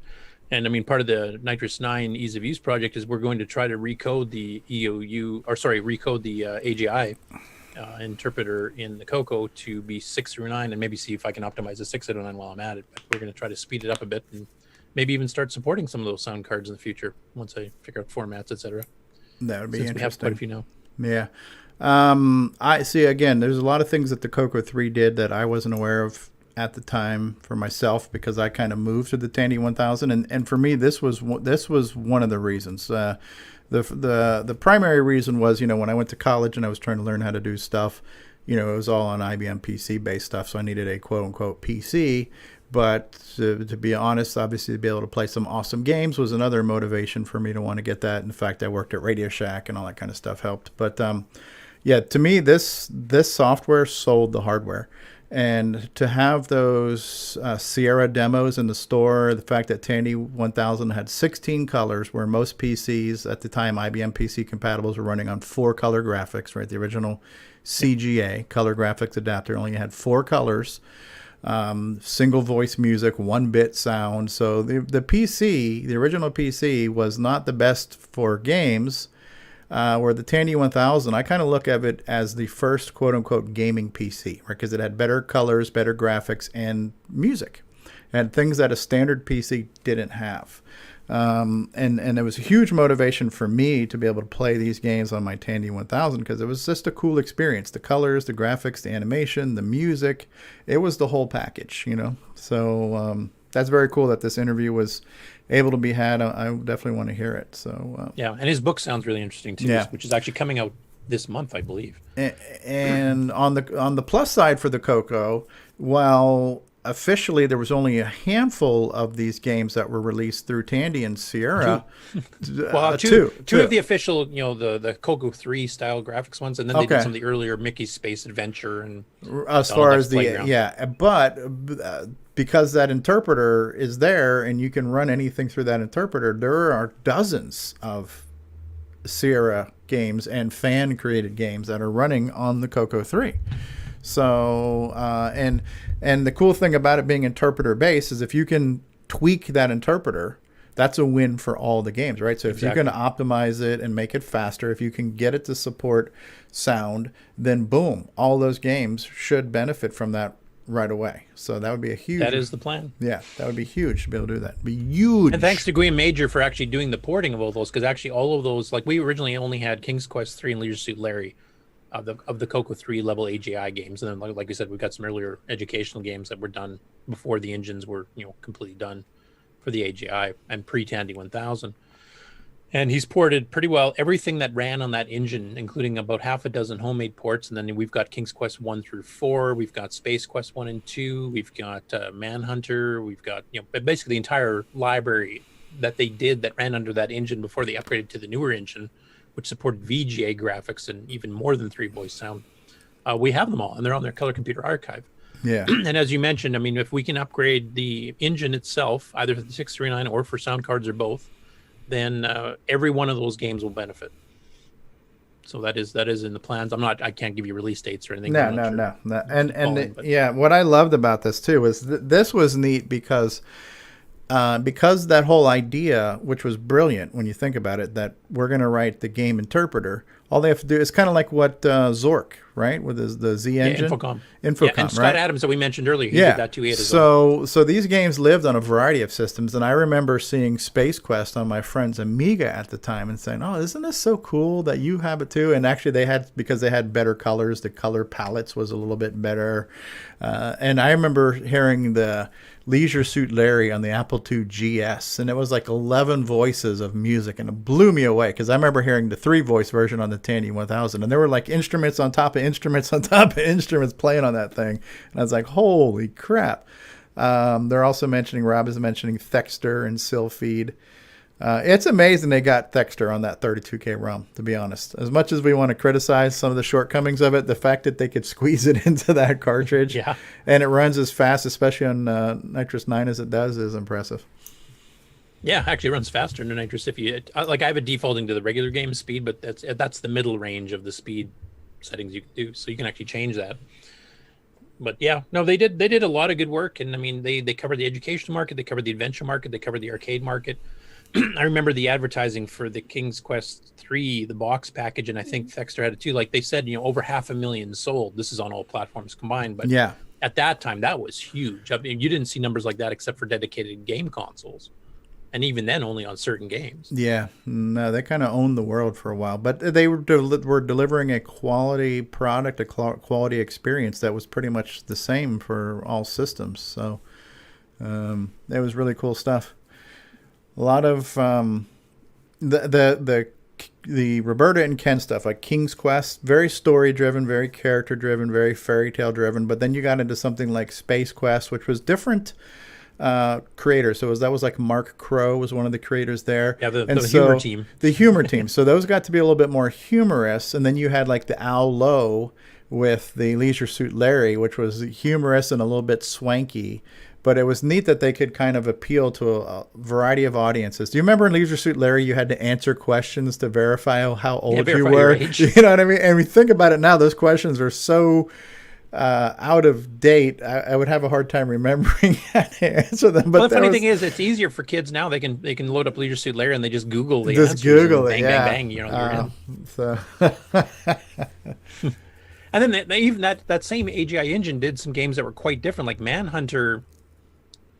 Like it's a very serious game compared to, say, a Leisure Suit Larry or a Space Quest, but it's not as much of the walking around thing. There's a lot of more different types of gameplay, but using that same engine. Like you have the one part where you have to spread your hand out your fingers, and you have to take the knife and just jam it through your fingers. Oh, I love the mini games they had in there too. And Police Quest was another great series too. Yeah, and that was actually written by a police officer that had been on the force for 20, 30 years. So they were good games.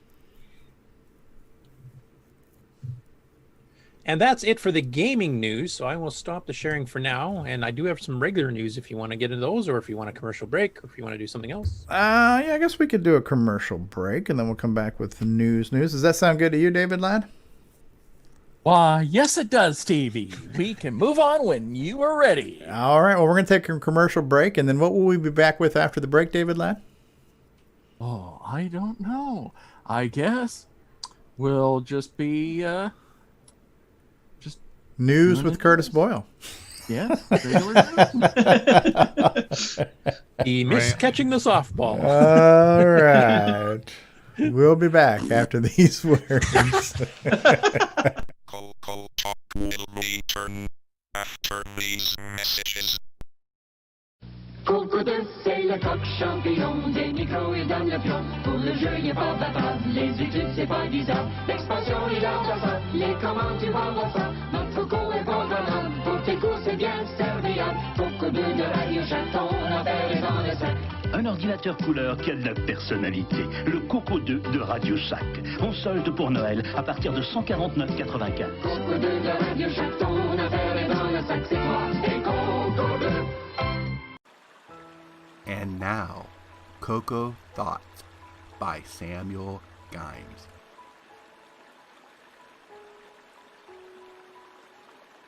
If you're using your color computer in Quebec and it stops working, is it now a CoCo won't do? Hi, Ron Delvaux, Timberman, CoCo Fest, CoCoTALK.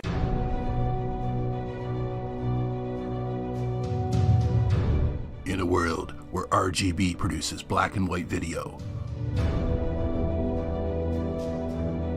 One cable can make a difference.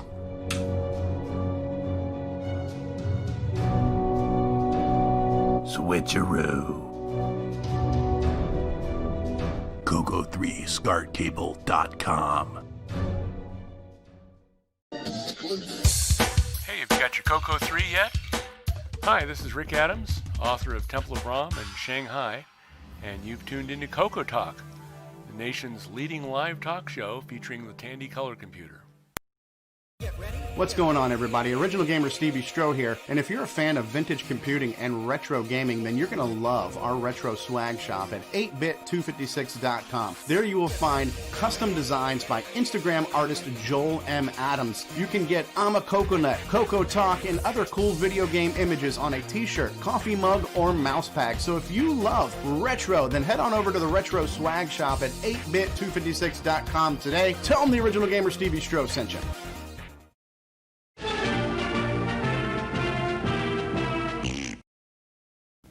Radio Shack's store-wide manager's red tag sale is on now. We've slashed prices 20%, 30%, 40%, 50%. Save on famous Radio Shack hi-fi, car stereo, radios, toys, TV games, calculators, walkie-talkies, and CB radios. Look for the big red tag.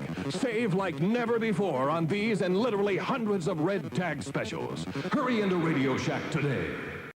Hi, this is Randy Kindig of the Floppy Days podcast. I just love me some CoCo, and nobody covers it better than Steve Strobridge. You're listening to CoCoTALK. From around the world, what you need to know. Get caught up on News with L. Curtis Boyle. And now a Muppet News Flash. I think it's so cool I get compared to a Muppet. Muppets have much more personality. That's true. They speak more intelligently too and use bigger words. So first, I just want to make one comment here, based on the chat that went through here that are caught up on during the break. So they're talking about the fact that he called the CoCo gutless because it wouldn't be able to handle the background sound. Now, as we've discovered, if the programmer knows what they're doing, like a Chet Simpson or a Nick Marentes or a Jeff Steidel or some of these other people. That did games like Contras and Pac Dude Monster Maze and stuff that has background music. The CoCo is fully capable of doing it. Now the problem was they had to do it under OS 9, and there's a reason I think they chose that. These games were large. King's Quest 3, if you remember, actually had 5 double-sided discs you had to keep swapping back and forth. And I think the reason they chose OS 9 is that Tandy did have official hard drive support in OS 9 and actually sold hard drives for it. And the third-party market with Burke and Burks and Cantons and a whole bunch of others did too. And there's instructions in the manual for all the Sierra games of the CoCo 3 era that actually tell you how to put it on a hard drive. And it runs much faster and much smoother on that. And I think Sierra did not want to bother having to write custom hard drive drivers for every single hard drive under the sun. SCSI, IDE, the Tandy, whatever that was used. I think it was SASE. There was a bunch of different standards and different interfaces for it. I think they chose OS 9 because then they didn't have to write that at all. They didn't even have to test it. It was already done for them. And that was the reason they chose it. But OS 9 is more limiting when you're trying to control the hardware at that low of a level to do background sound and stuff. So I think that was the reason that they chose that route. Well, he said also keep in mind that it depends on how efficient their compiler was too. Well, they did rewrite an assembly on the CoCo. So, and Nick, you had a comment too? Oh, no, I was just thinking, did they do that or was he mixed up his facts? I would have thought it would have been easier to just transfer the original C code and then there's compilers under OS 9. I don't think he specifically used C. He mentioned like on some of the platforms, the CoCo included, they had to rewrite it in assembler because it was just too slow. Because they have their own interpreter on top of it called P code or similar to P code anyway. It was more like the Pascal style. Or like Run B uses, the I code type stuff. So it was a partial, not a full compiler. So I think that was part of it. But I think the reason they chose to do it under OS 9, besides from Tandy kind of pushing it at the time, was that they wanted to be able to run off a hard drive because it just runs so much smoother than swapping 5 disks and flipping them upside down every second time you change a scene. Because literally there was, depending on some of the routes you took, you'd have to swap the disk like every second scene type thing. Like it was annoying as hell until you got a hard drive or a 720K floppy, which unfortunately Tandy never standardized on either. So anyway, a little bit of trivia there. And then on to the regular news. Are you guys seeing that? Yes. Yep. Hey, first up, Todd Wallace, Lord Dragon, who's just been a machine with doing OS 9, Nitrous 9 utilities. Lately, he did the IBM font, which is actually shown in a little screenshot there. And he's been doing other stuff lately. Now he just came out with a program that will actually format FAT12 MS-DOS disks on your CoCo under Nitrous 9.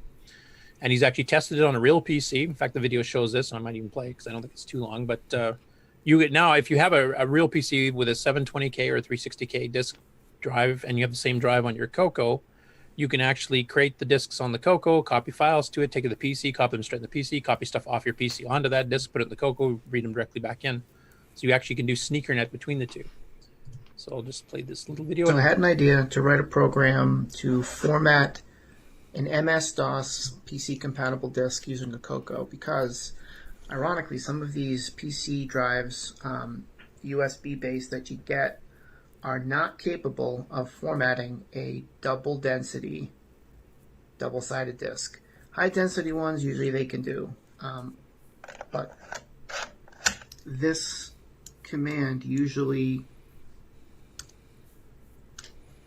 lets Windows know what you want to do. That is a double-density disk and not a high-density disk. But this disk was formatted using OS 9 with the standard CoCo format, and now it just has no clue what to do. So you get an error like that. Sometimes you get like an I/O control error. It just doesn't work. So over here on the CoCo side is the program I wrote. I called it DOS format, and you can read what that says. Here is MS format copy. Was taken. It says a little note there. Goes into the CoCo. We'll try to do the one-handed typing thing. I'm not going to verify because it takes quite a while on the CoCo for some reason. So you can see I made it look just like MS-DOS because I find that amusing, but there it goes. Is that an official Doster also has a look and sound. feel of MS-DOS? Is that an official Tandy 720K I'll floppy? speed this up. What do you mean by official? It looked like it was in a 5 1/4 inch chassis, but he had a 320 in there, a 3.5 inch in there. See that? Tandy never sold those, but I have those in my Tandy. Again, just like DOS. We shall call this. Even has the volume CoCo label command. Yep. Rules. So now it's going to create the file system, which takes a second. It's writing the boot sector and all that good stuff. And there you go. Formatted MS-DOS disk over to the PC. Alright. Floppy disk. USB floppy drive. I'm going to do a good old-fashioned. I wonder if it's just because it's USB. I wonder if you had a physical drive, if you'd be able to do that lower density format. I think it depends on the controller and the software. I know, like older versions of Windows had no problem doing this kind of stuff, but the newer ones seem to have, like, they've kind of dropped the backwards compatibility. Works too. I actually checked the time in OS 9 and CoCo rules. There's the volume label, yeah. The DOS format, and that should be legit. CoCo rules. One last thing. Unfortunately, there's really no easy way to boot a DOS disk off of a modern PC, so I had to just read an image of this disk, and I'm going to boot it real quick in this virtual machine just so you can see what happens if you try to boot off of this floppy on an actual old DOS machine.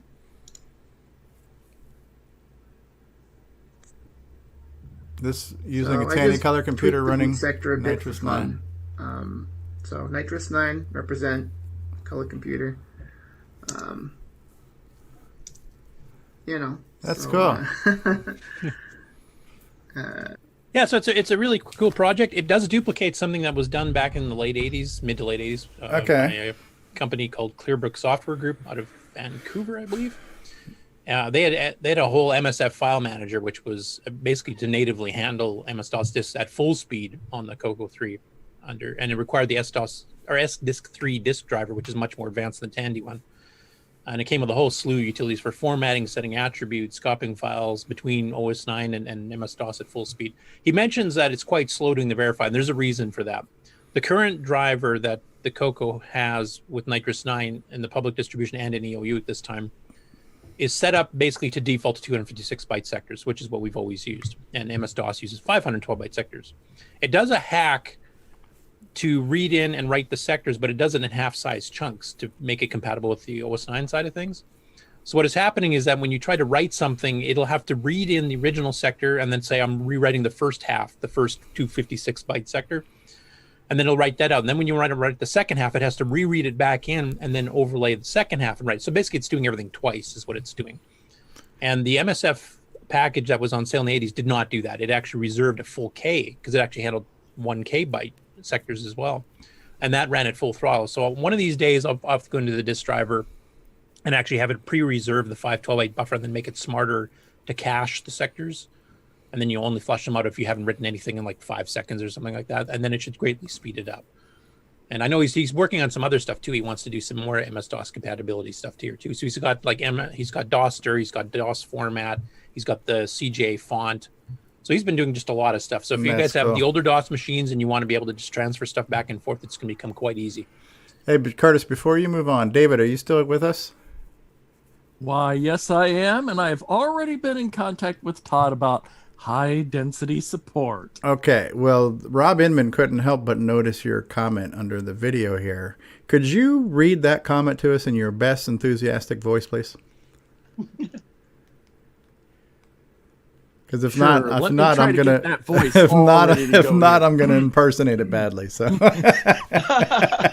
Oh yeah, I would love to play with it, and of course, sources too, if you are willing. Say that first sentence again. No way. Oh yeah, I would love to play with it. Also, I would like to ask Todd Wallace if you're listening to this at some point. I had tried to do a little bit of research way back in the late 80s to get this 512 byte sector thing working properly, and I never really got it working with the built-in Tandy driver. Obviously, you have. If you want to get in contact with me, I'd love to write some documentation because I know a lot of people have asked how to do this, and I honestly don't know. I know there's certain things you have to tweak, but there's also certain order you have to do certain things to get it to work properly. And nobody ever really documented it back in the day. It was like kind of in the know for the few. So Todd, if you can give me a contact on Discord, I'd love to like write up something with you on how this is done and then include it with the documentation for the new manuals that are coming out for Nitrous 9 so that other people can write their own DOS stuff if they wanted to. Or, you know, if I remember correctly, the Atari ST used the same FAT12 formats. You should be able to read and write Atari ST disks just fine. Amiga has the capability of saving and loading DOS disks, so you could technically use that too, as long as you format them as DOS, not the native Amiga format. So there's quite a bit of interplay between some of the older machines here we can do with this type of utility. Cool. Next up, Charlie 2020 here on Discord has released version 1.3 of some OS 9 Nitrous 9 utilities that he wrote in Basic 9, and you can download them here. Quilt is actually not a utility. I think that's actually for editing patterns for quilts, which he wrote for, I believe, his spouse or his mom or something. I can't remember the details there. And he's got some standard utilities, and one of them is Atcher All. Now that sets attributes. Right now, the attribute command in Nitrous 9, you have to do one file at a time.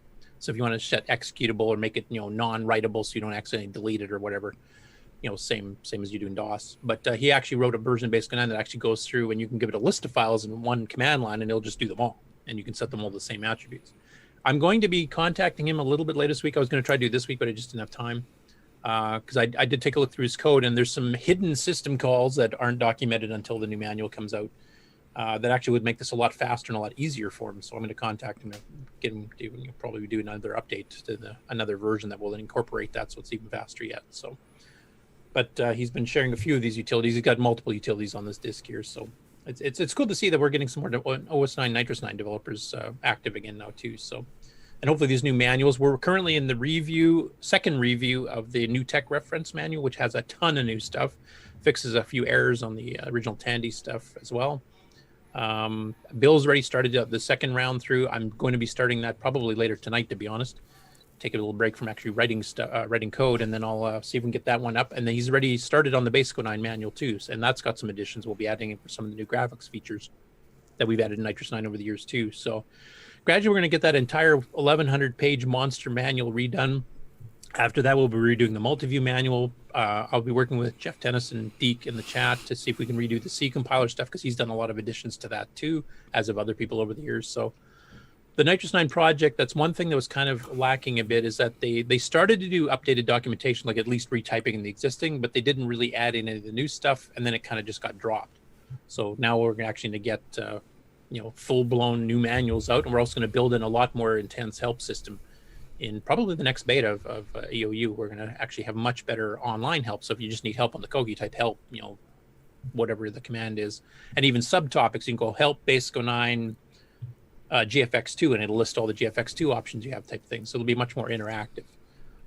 Maybe I'll see if I can work with Chris Hawks and getting Icon Basic 09 to tap into some of that stuff too, and then you can actually have built-in help while you're editing your GUI-based Basic 09 editor. Aaron had the same thought that I did too when you said Monster Manual. I couldn't help but think of Dungeons and Dragons. So did somebody say Monster Manual? I'm in. Yeah, I remember those tomes too. Those are big too. So I know Nick Marentes is excited that more and more development's taking place on the Nitrous 9 front. Well, that's just a given. Yeah. Even Nick Marionettes. It's more trash for his trash can to delete. Yeah. He's going to have to make an overflowing trash can icon. Yeah, I have to make a new bigger trash can. We need an OS9 dumpster. Yeah, when you go to empty it, flames come out and it burns everything off. Yeah, bigger trash. Incinerator. We'll get the OS9 Nitrous 9 Loris bin type thing, which is this thing that covers half a screen, just loaded with all your icons. Yeah, I was just going to say a dumpster covering the whole screen. You can't do anything else in OS9 when you're emptying the trash. Fills the screen. Okay, next up, we've got 4 in a row here. So SepTandy started at September 1st, and this, as I mentioned before in the game news segment, is basically a month-long celebration of Tandy that various YouTubers, there's a dozen and a half that have committed to it so far. And then there's also the the ones that aren't officially affiliated with it, like us and the Amigos, because they're doing their CoCo special 2-game thing on tomorrow, Sunday, early morning Sunday. So they're doing Rad Warrior and the Interbank Incident are the 2 games they'll be reviewing. But anyway, the Tandy, SepTandy thing, which covers all the Tandy computers, has had quite a bit of CoCo content. Now, they've had this SepTandy before. This is not the first year they've done it, but I've never seen this much CoCo content, which is kind of cool. So we had the one in the games segment there that we showed earlier, and now there's already 4 as of today that I know of for the just general Tandy. And I'll just kind of go through each of them here. So this first one is from a channel called Mr. Lurchs Things. G'day Internet, and welcome back to another video, and to SepTandy. Yep, that's right, we're doing it again. So for the I can understand this uninitiated, guy. SepTandy is where creators on YouTube spend September celebrating all things Tandy. Nick, you'll like this video. Related. This year, Adrian Black and Tech Tangents are back, but we're also joined by, and I have I'm not going to play the whole Mind thing Flare here because Retro, it's 18 minutes long, but basically in this case, he goes in a video showing his CoCo 3 with some upgrades, and he shows you even putting them in. And thanks to Nick Marotta, by the way, because you're the one who found and kind of pointed me to this and actually enabled me to discover all the other ones afterwards. Awesome. So in this case, he shows upgrades, including the 6 through 9. He shows how to do a 512K upgrade. He does the SDC. And then he has to show off some fellow Aussies games for some stupid reason. But so he's, kind of going through. I think Nick Marentes is responsible for most of the economic growth in the country of Australia these past few years. Yeah, if he's getting a kickback and I'm not, I'm really upset. Well, they announced today that we're in a recession. So Nick's got to release another game, bail you guys out. Yeah, we're games, so naturally there's a recession. Yeah, and I've even heard that Ferrari's planning on moving one of their plants over to Australia just so it's easier to ship Nick all of his cars. My backyard. Yeah. So here he did the 512. Here's doing the 639 upgrade, which he explained that he already desoldered and resocketed. Then he fires it up. Just out of curiosity, what 512 board was he using? That was an old one. Yeah, an old style. Okay. Like the 120 I nanosecond, missed it. 16 chip version. So it's the Tandy one. And he made his own. There's a SCART adapter. Cable like this. Did he make that? He said. Which one? The SCART adapter. It sounded like he said he made it. I'm not sure. Can't even remember now. I've watched so many of these videos, I've kind of lost track of what's in each one. Here he goes through the different, the floppy options and plugging it in. Options. STC Explorer. Does a couple demonstrations. He ran a Frogger game to show CoCo 1 and 2 compatibility, and then he ran Arkanoid, which was kind of coincidental with our game of the week just a couple weeks ago, wasn't it? Yep. Demonstrate some of the CoCo 3 stuff off the FTC. And speaking of, SepTandy. Yep. And the Sierra. Wow, look at that. Crikey. Crikey. Would you look at that? Now that's the and then beauty you show off of the a game. 639, he has a Gunstar. Crikey. I think he even pronounced it Gunstar. Gunstar. So Nick Marentes, I have a question for you. Have you actually been in personal contact with him, or has he just ordered the games? No. And I've never. I didn't know about this guy. Crikey. Crikey. Tell him you'll put in a good word with the author of these games if you.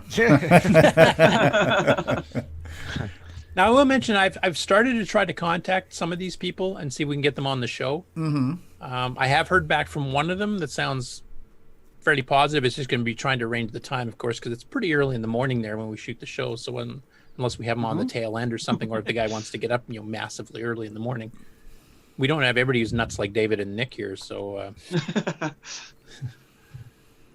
You could pre-record or something too. Yeah, I mean, I'm really glad that people are taking on this movement, and anytime we can get the Tandy some love, that's great. I'm kind of anti-movement, anti-hashtags, so as far as I'm concerned, I'm Tandy all year long, so I'm not going to hashtag Tandy in September. I'm Tandy all the time, all Tandy all the time. So, but I'm glad that people are into it and that it's getting some airplay, So do you know where he's located? Whereabouts in Australia's all I know. He said Australia, but he doesn't. I don't know if he I don't know specifies the city. exactly where. He's probably my neighbour. Yeah, look out your window. Everybody's your neighbor in Australia. Just throw a boomerang at him. Wake him up. Yeah, Australia's like the size of what, Nick, New York City or something, isn't it? Invite him over for some Vegemite. Yeah, it's a bit further to go between Canadians here because we have to take dog sleds. So yeah. If you actually overlay a map of Australia with the USA, they're pretty much the same size. Yeah, as the lower 48. Really? Yeah. Yeah. Yep. We're a little bigger. I think maps distort the sizes. Yeah, that's why people actually live in the middle of the United States. Yeah, we do here too, but just not as many. Yeah, the middle of Australia is kind of like Death Valley, California. I'm thinking about moving to the middle of Australia the way things are going. I wouldn't blame you. Live on what do they call the rock? Uluru or Uluru? Yeah. Ayers Rock. Ayers Rock. Second of the has anyone SepTandy seen one. there? Oh, good. Oh, sorry, go. Okay. The second of the SepTandy is the retro channel here. Did a CoCo 1, so we're switching back to the older model, and he does an S video and composite mod. Oh, neat. So I'll let him do a little intro here, and then we'll let you watch the rest. Hey everyone, and welcome to the Retro Channel, and welcome to the volume on this one? SepTandy. I can understand this guy too. A group of YouTubers like myself come together to celebrate all things Tandy. And I don't have to stand this on my year head. For SepTandy 2020, we've got Mr. Lurchs Things, Josh Malone, myself of course, Adrian's Digital Basement. There's Tech Tangents, Retrospector, Dave Just Dave, LGR. We do have Yan Beta. And what's with the potato? The answer to that can be found on Mindflare Retro's channel. Drinking potato chips. Came with either 4 or 16K of RAM, but eventually got upgraded to either 32 or 64K, and it was aimed underneath. There's even some switches heavily under here. Oh wow! I wonder if that's a Jason Reichert modification. Is that a HJL keyboard? Yeah, HJL keyboard. He's got a power LED. He's got multiple switches. I think inverse video and next stuff. video where we're all going to take. Now he hasn't actually opened that one up yet, as he's mentioning here. So he's actually going to do a future episode taking that one apart to see what all the mods are. But the reason I want to start with this is just so we can get a little bit familiar with the internals, and hopefully that'll answer some. Now you notice that the bezels on both of those are silver too. It doesn't have the black this aside for now. bezel around the Plan is keyboard. to upgrade the Yeah, RF it's a later output F-board model. in today's modern world, and also something a bit cleaner. So maybe he starts gets into designing this, which actually has the audio out in an S-video circuit. No, I like the whole breadboard thing he's got going on there. Video as some.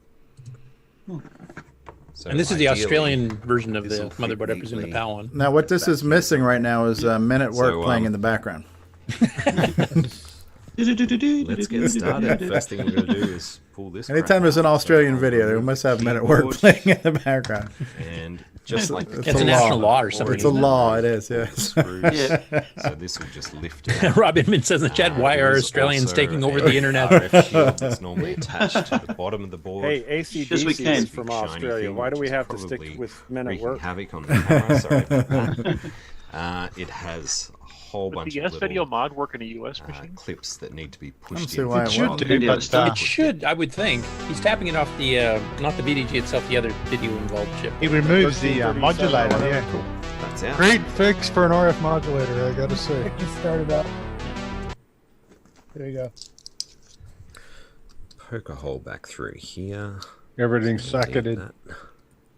Oh, man. Yeah, everything is socketed. Board. Yeah, good call there. This Ron. is something that I designed myself, and it's not perfect, but I spent many hours. But he actually even testing designed it, his little swapping breadboard things there in so and that out, everything lines up, so the adding channel in selectors where the audio bypass cable comes out. filters, And AC coupling things. and soldering.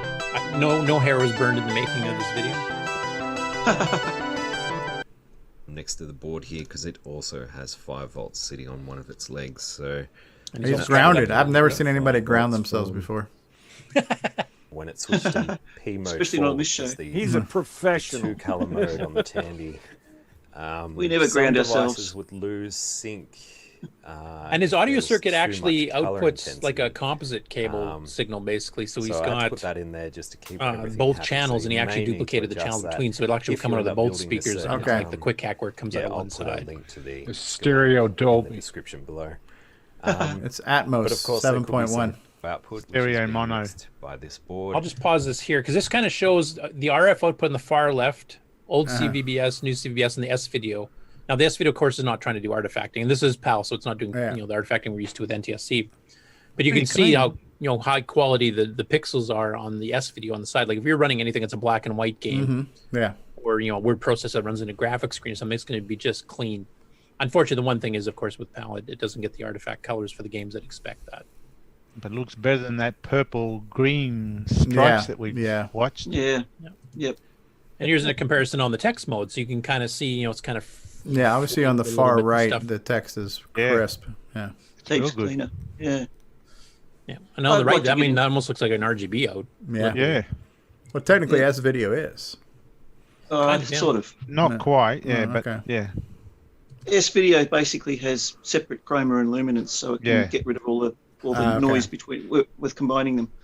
Whereas This is where he RGB showed what separate red, green, and NTSC artifacting looks like, too, just so you can Okay. kind of compare between PAL.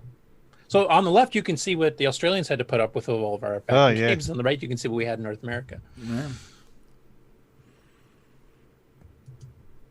I have to get in touch with this guy and see how he did his S video. Yeah. There's a lot of Australians for you guys to get in contact with, and I don't think they're active in our group yet, so please invite them over. They're all next neighbor. So. Yeah. So all these, you got links. The links are in the video description for all these, yeah. Yeah, thanks to Frodo. Frodo's been posting them into the YouTube chat, so you can get it on the video afterwards too. It's also in our news channel on Discord. Yep. News cool, summaries. cool. Yeah. Cool. Okay. Thank you, Frodo, for doing that. And I'm looking forward to his HDL one because that one's been heavily hacked. There's 3 switches in the bottom, so I'm not even sure what all the switches would do. Inverse video is a common one. I've seen a few with a RAM write protect switch. If you wanted to load a cartridge that tried to overwrite itself, you could load it. flip the switch, so then it won't let you write to that area anymore, and then you would run the game, and if it tried to self-modify, it wouldn't work, or it wouldn't kill itself. It would just run as if it was a ROM cartridge. I don't know what a third one would be, though. I have Maybe no it's idea. got a lowercase mod in there. Could be. I don't know. Hmm. I'm looking forward to seeing that video. Could be reset or something. Could be the turbo switch. Yeah. Kick It's on like the the nitrous gimmicks. oxide. Yeah. It's got 8 megabyte RAM. Yeah, man. So anyway, he's going to be doing some more CoCo videos based on that other CoCo and stuff here later this month as part of SepTandy. So keep an eye out on his page. Yeah, this is exciting. A lot of people are getting the retro getting channel. Getting I like the his Tandy. Pac-Man. Yeah. Oh. Yeah, that's cool. Cool. Lego Pac-Man. Lego Pac-Man, yeah. Yet another SepTandy one, and this guy I believe is from the U.S. Hopefully, named I'll Shawnee. I think he recognize just his. Maybe we can recognize his accent. Yeah. He's upside down. Yeah. We can't understand him, Nick. We'll have to get an interpreter. So his channel's called Dinty's Hideaway, and from what I understand, he's just restarted a new channel, and he had a previous one doing a bunch of variety of things. So this is a new one, more dedicated to this type of stuff. And he kind of goes through a history of the CoCo one a little bit. Now he's got a few things off. I think he's just kind of going by memory, which I mean a lot of us have done. For those who want to know like the full history, definitely I recommend the Bill and Boise book, The History of the CoCo, because they actually got the official word from the people at Tandy at the time that were working on the CoCo. So that's kind of like the definitive history of the CoCo. But he has a fair bit in here on that. His editing style is a little bit odd to me. He's got some overlapping scenes where he'll fade from one video to the next, but he leaves the audio going from both. So it becomes a bit of a jumbled mess for about 10 seconds. So I'm guessing that he's probably just kind of learning his software, and this is probably the first video he's tried doing this type of thing on. So hopefully it improves. But it's a pretty interesting video. I'll just play a little bit of it. In this Tandy episode of Dinty's Hideaway, we'll find out if a 1981 color computer can run your digital life, we'll review a color computer game, plus a look at your favorite YouTubers and consumer advice with George. Canyon Climber. Yeah. So anyway, he goes through and then does. Now he has these weird commercials and stuff in between too that I'm not sure what they have to do. Maybe it's just something he does uniquely in his channel. So it's a little bit jarring when you watch it. It's not like an average YouTube video. But he does go through and show quite a few things there. He shows Canyon Climber. You notice he's got the original metal aluminum joystick, Black Beauties, not the later plastic ones. Nice. And he actually goes into, I got to bring this up here. He gets to run Spectaculator, but without a manual, he has no idea how to use it. And then he goes into Scripts It, because that's the most popular program on the planet. Chess game. But yeah, it's a pretty good explanation of the early days of the CoCo, because this is a CoCo 1 with only 16K of RAM. So it's like literally from the early days. And even goes into the fact that the very first release only had a 4 and a 16K option. That was the maximum you can get. And then a year or two later, they brought up the 32 and then later the 64. And then the original... Go ahead. I was going to say my original e-board one, when I got it, came with 16K, had the 16K RAM badge, and I upgraded to 64. Yeah, I started mine with a 4K, and I never upgraded the badge because I got third-party people like in our local club to do every upgrade after that, from 6 to 16, adding extended 32 with double-stacked chips, ripping those all back out again, and then putting 64K and modifying the circuit board because I had a D board. But and this one is the last one for SepTandy that I've got for this week. And this was actually just released this morning, about an hour before the show. I have not fully watched this. I didn't have time.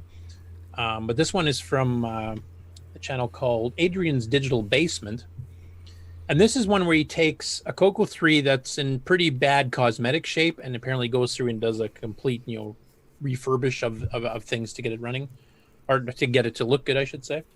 So I'll just play a little bit of the Well, hello everyone, and welcome back to Adrian's Digital Basement. It's September, and if you remember from last year, what that means is it's SepTandy, where my channel and others focus on old computers made by Tandy Radio Shack. So machines like the TRS-80s, including the color computers, and the Tandy 1000 line of PC compatibles. Unfortunately, the Texas-based company that was Tandy Radio Shack doesn't exist now, it just exists in name only. But they had a huge effect on the personal computer industry in the 80s and into the 90s. So that's why we take this month of September feel free to and go to call his it page SepTandy and correct him on the focus on comments. these machines. In my first SepTandy video, I'm going to be taking a look at the TRS-80 Color Computer 3, affectionately called the CoCo 3. The machine is in desperate need of some cosmetic transformation, and that's what I'm going to do today. Let's get right to it. Tim Linder says he sold him this computer. Oh, really? Is it one of Marty Goodman's old ones in here? Cosmetically, it's not great. Besides the obvious yellowing, the only real blemish is there's a little bump in the case here, and that would be moral from of the someone story, installing don't a buy from screw Tim Linder. into the underside. The They keys took have the significant screws yellowing, out of the as does back the and put them case. in the front. And then there's this splotchiness right here, which may just be dirt. I haven't actually given this thing a clean. On the side of the machine, it does have the cartridge slot here. And on the back, everything looks in order. We have a reset button. We have a composite video output along with the audio output, an RF modulator output. Like I said, I with haven't the watched channel this one yet, switch. so I don't know if there's a anything to cassette. really specifically The look other through here. 4. And those are the 2 that go in Looks like it's up into 512K, this part of the right? plastic. Yeah.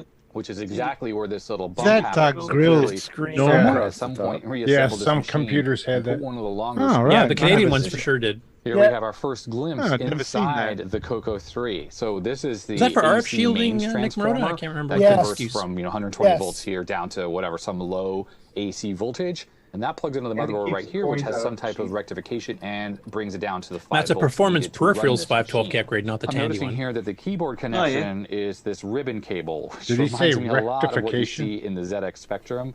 Very worrisome I because didn't quite catch these- it. Like I said, I have to watch this video case, after the show here because I these actually didn't get a things chance to right actually here, watch I it. I thought just maybe they watched were the first screwed 5 on, but they minutes. appear to be melted on.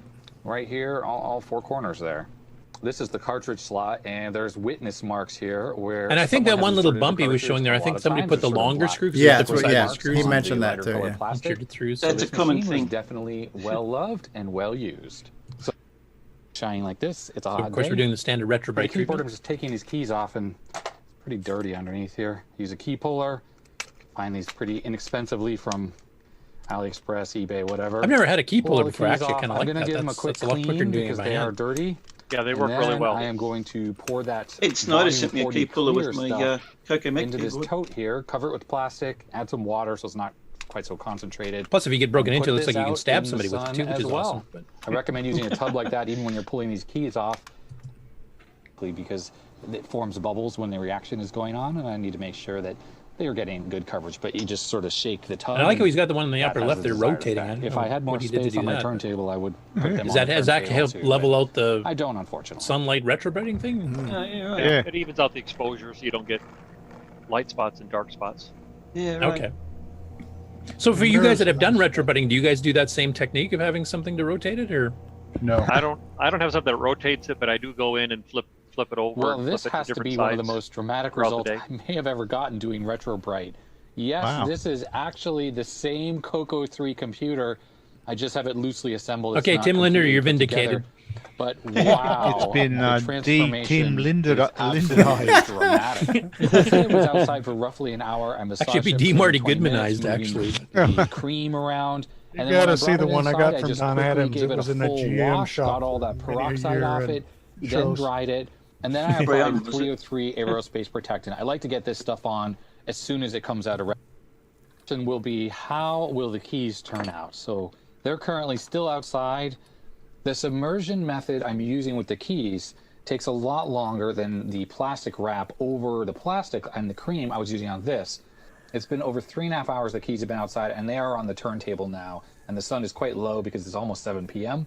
But it's still hot out there, so it's probably still doing something. So when I bring them in when the sun finally drops below the neighbors' houses, I'll be able to take a look and see how good. Now he's smart. He actually took a picture of the keyboard so you know where the keys go. Yeah. I made that mistake multiple times. But it's a great thing to do to the new guy. Yeah. Especially since some of the keys, if you switch them sideways, they actually look like a different character, like a dash or a capital I or something like that. So then when you put it together, it looks at first glance like it's right. Then you notice the angle of the keys doesn't follow that nice smooth row, and you get these little jarring ones. You have to take it apart again. But his keys turned out quite nice after. Yeah, not bad. Yeah, it looks good. I see something. None of the letters faded either. Wow, that is a real transformation. So the retrobrite process on the keys on these gray keys was pretty easy. The submersion method outside worked great.